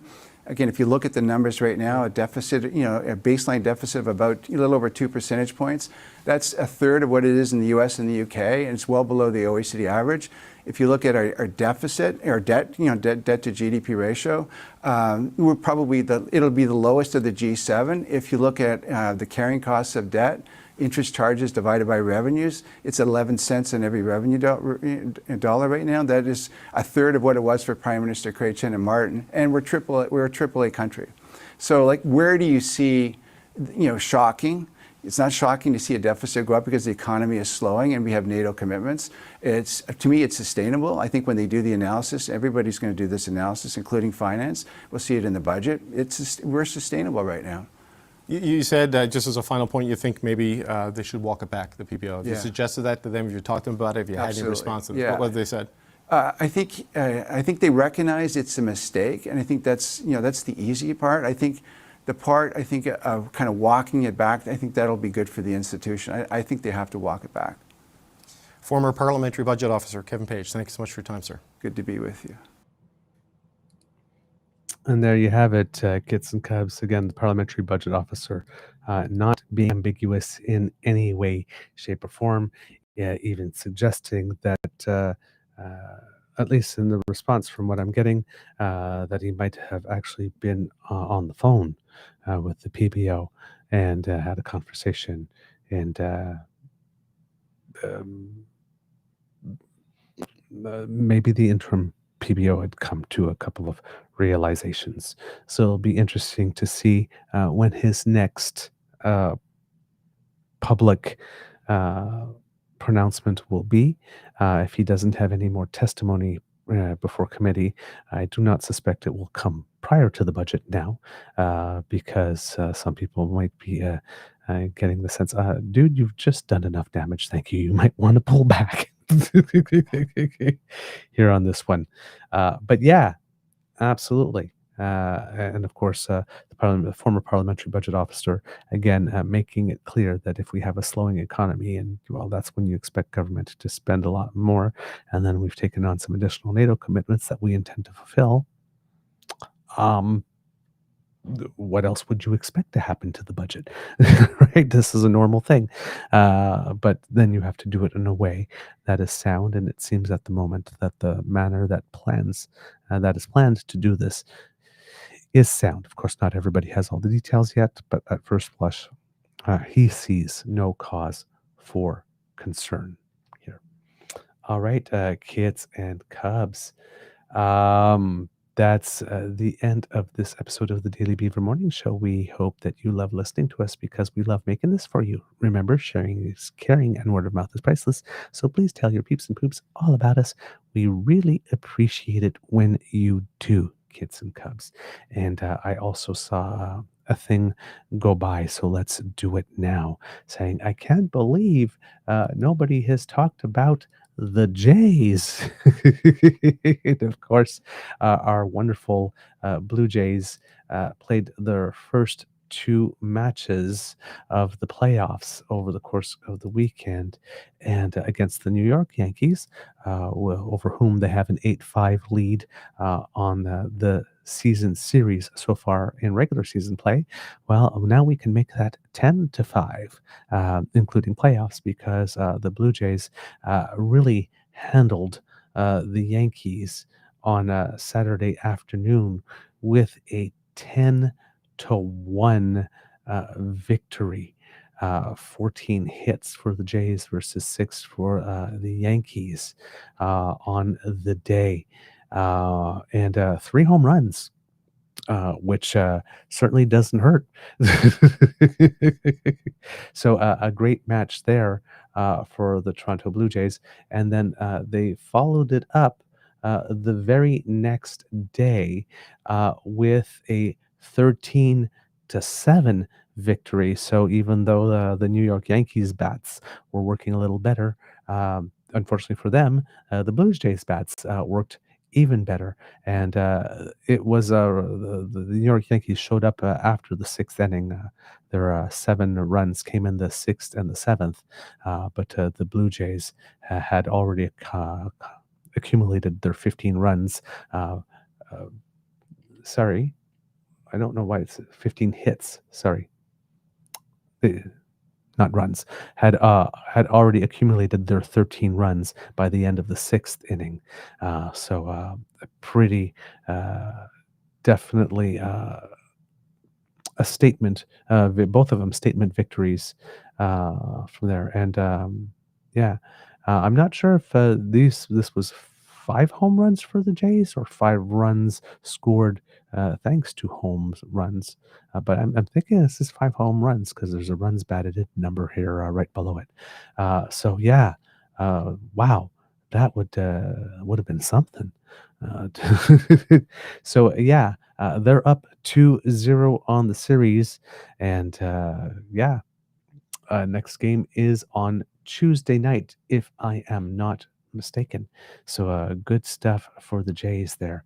And since let's do a little bit, are making us proud right where we were here. While we're at it, Felix Auger-Aliassime is still winning in Shanghai, and he has advanced to the eighth of finals here, and will take on Musetti from Italy in that round. So doing very well. Denis Shapovalov lost to Yuri Lehechka in the round of 16 there.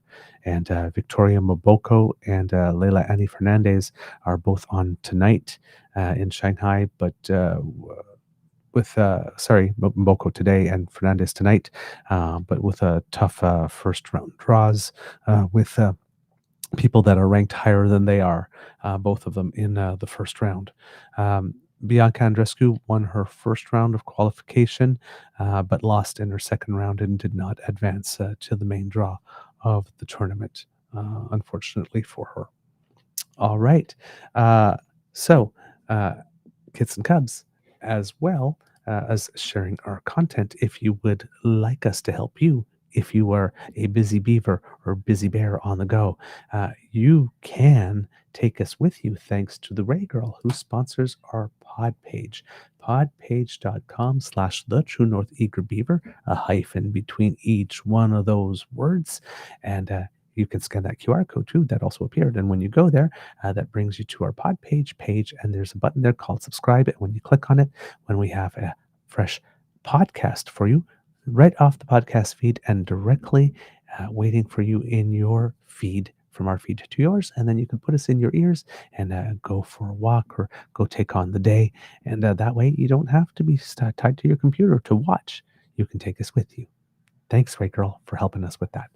Now, if you'd like to help us in other ways, Kits and Cubs, True North Eager Beaver YouTube page needs your help, and Kits, Cassie, and Elaine are beckoning you to surf on down and come and play with our buttons, like, share, and subscribe.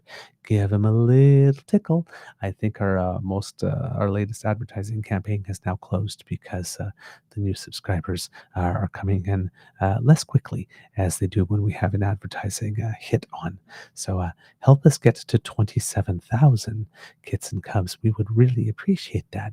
And when you click like, share, and subscribe, not only does it make us happy, but it also helps us with the algorithm. So thank you, Kits and Cubs.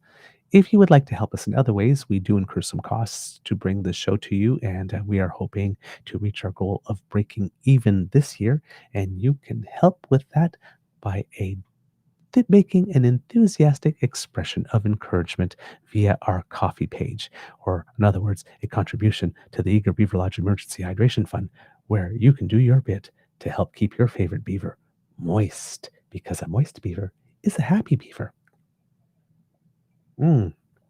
Moisture. Yum, yum. Bringer of joy. Bringer of joy. And you can do that via our coffee page. That QR code that appeared will bring you right there. Coffee, ko-fi.com/eagerbeaver. I forgot how to spell coffee. And that's Eager Beaver, all in one word. And you can go there and drop a couple of loonies or toonies into our tip jar. And when we hear that sound clanging, it brings us a lot of joy.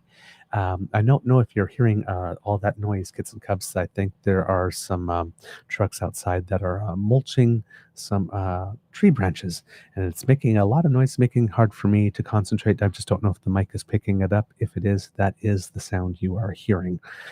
So I'll try to speed through this quickly here so that you don't get all that sound. So yes, please do make a donation. We really appreciate it, or via our super chat, or buy a membership on our YouTube page if you're there. And of course, if you are buying Canadian, True North Eager Beaver @gmail.com is our email address, where you can make a direct bank-to-bank transfer, avoid the CE Tech Bros, and make sure we get 100% of your donation. All right, Kits and Cubs, because democracy is something that you do, forever-canadian.ca. If you're in Alberta, they have revealed some interim numbers, because they had a first signing session that went to the end of September, and they have a second signature session that takes place in October, and they had a couple of days gap in between.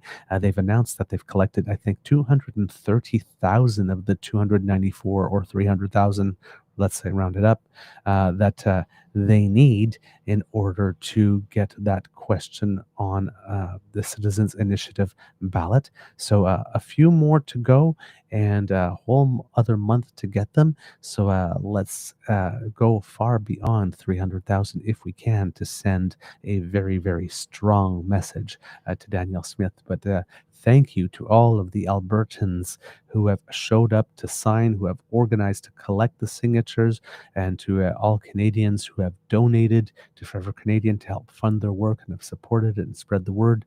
All very important. It's nice to see democracy in action. And thank you, Kits and Cubs.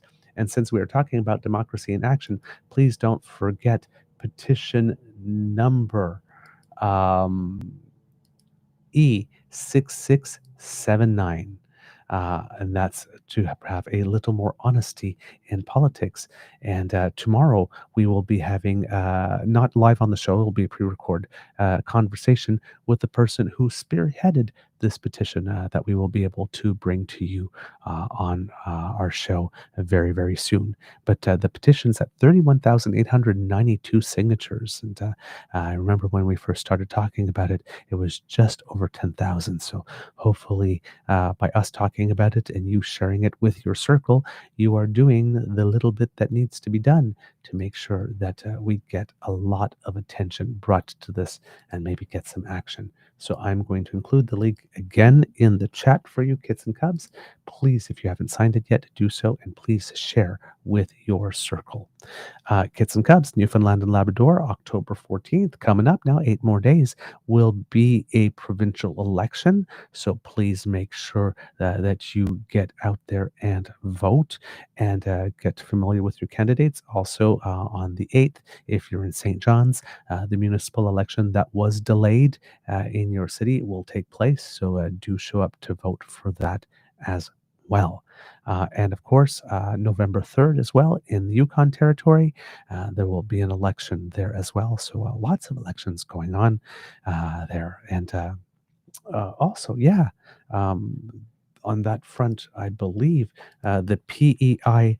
Liberals have indeed chosen their new leader over the course of the weekend because there was a vote for that. And according to CBC, that is Mr.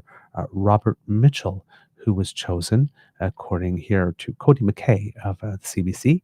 Longtime MLA Robert Mitchell is locked in as new leader, winning the P.E.I. Liberal Party's leadership early Saturday evening. Mitchell won with 2,372 votes, or 82.3%.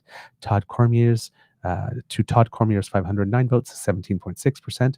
In total, 2,882 ballots were cast, of a 90.3% turnout, according to the party, and there was one spoiled ballot. Voting took place online. Results were released shortly before 5:30 p.m. Quote, "I'm ready to go. I'm ready to start tomorrow," Mitchell told CBC News moments after his victory. He said next up is visiting all 27 districts across PEI again to identify Liberal candidates for the next provincial election. The date for that is fall 2027, but could be called much sooner. Quote, "We have work to do, but we have enthusiasm, we have momentum, we have districts that are ready to get back to where we were just a short time ago, bring the Liberal brand to the forefront," he said in an interview. "I'm ready, they're ready, we're going at it, and we're going at it hard." Mitchell is a former MLA under then Premiers Robert Giz and Wade McLaughlin, holding roles later in his time as Minister of Health and Wellness and Minister of Communities, Land and Environment. Speaking to a roaring crowd of hundreds packed together in a conference room at a Charlottetown hotel, Mitchell thanked his family, friends, and loud team of supporters. He made a promise that the Liberal Party would be a party for every Islander. Quote, "We're here to listen to you. I'm here to listen to you," he said in his speech. "Together we can build a bright future. Together we can rise. Let's get to work." Speech leading up to the results were from Hal Perry, the interim leader, followed by Andrew Furey, the former Premier of Newfoundland and Labrador. Oh, that was nice of him to show up for that. Perry made reference to ongoing crises in healthcare and other sectors, saying, quote, "By every measure, things have gotten worse since his party lost previous elections." Quote, "This government doesn't know what they're doing," Perry said to the crowd. "Islanders deserve better than that. They deserve leadership that listens, that works, and that doesn't disappear when the going gets tough. That's what Liberals are, and that's why we're all here. This leadership race has been more about than just choosing a leader. It's about rebuilding our foundation, reigniting our passion, and reuniting the party." Accomplishing that, he and others referenced throughout the evening, was by capturing, quote, momentum. An ongoing theme throughout speeches and tagline for the leadership convention, quote, momentum is ours, partly a reference to the party's recent by-election win in District 9, Charlottetown-Hillsborough Park. Carolyn Simpson won that seat for the Liberals with 47% of the vote, a victory that was a springboard of political energy going into the tail end of the leadership campaign. Fury followed Perry, saying, change is in the air and the leadership convention is a new chapter for the party. Quote, the beginning of a movement that puts Islanders first, he said, the beginning of momentum, the beginning of putting people, not politics, back at the heart of a new government. Saturday marked the end of a leadership campaign that stretched through the summer and into the fall. 2 people put their name forward for the leadership. This was the first contestant leadership for the P.E.I. Liberals since the early 2000s and the first time the party used online voting. The Liberals hold 4 seats in P.E.I. and are the official opposition. So there you go. And also on the leadership front, Kits and Cubs, in Saskatchewan, there was a leadership confirmation for the leader of the Saskatchewan NDP, Carla Beck, and she has passed it resoundingly with well over 80% support, 87.2% support to be exact, which is pay attention, leaders of parties who got voted out of their seats, who are still trying to hold on despite not getting 2/3 or barely crossing 2/3. This is what a mandate actually looks like. 87.2% support from the party. So there you go. And speaking of leadership stuff, hopefully we'll be able to have Mr. Nathaniel Arfin come back on the show to talk to us following what went on with the Ontario Liberals and their change of leader as well. All right, so that's all the democracy stuff. Words of wisdom, Kits and Cubs. Get some sleep. Don't lose things because you're sleepy. That's the extent of my wisdom today. I'm sorry, I got nothing for you, really. Kids and Cubs, it could be a tough world out there, so please be kind to and gentle with yourselves. And now, audience participation. Could you please, Kids and Cubs, at the count of 3, say, Mr. Beaver, please cue the cock. On 1, 2, 3. A chorus of kits, so melodiously asking for what they want. As your queen, I must comply. You are listening to a True North Eager Beaver Media Incorporated podcast. The True North Eager Beaver podcasts are proudly brought to you by our founding sponsors. The Misfit Mysteries from Corvid Moon Publishing, your source for science fiction, fantasy, and cozy mysteries featuring a broad diversity of characters. CanadianTarot.com, their uniquely Canadian online eclectic tarot community. And The Peppermaster, hot pepper sauces made from farm-fresh ingredients to thrill your taste buds and expand your mind. We are grateful to the Crier Media Network for its support, Pete Jarvis for our artwork, and Paul Joseph Something for our opening and closing sequence music.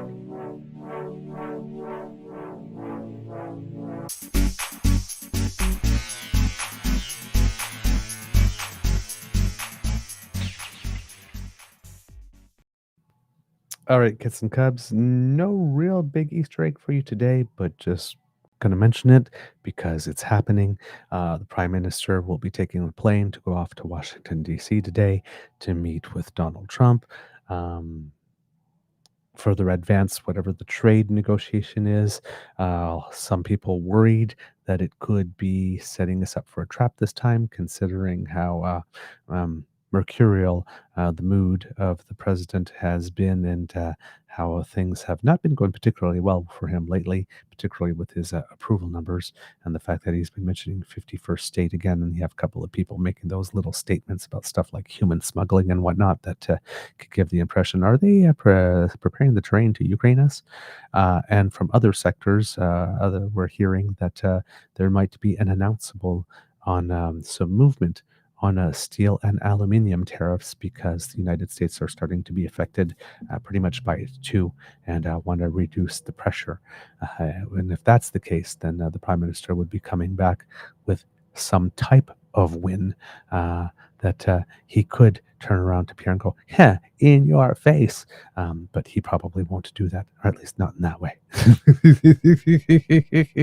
So remains to be seen. But of course, we'll be talking about more of that tomorrow, no doubt. So have a beaverific day, everyone. And like magic, I am gone.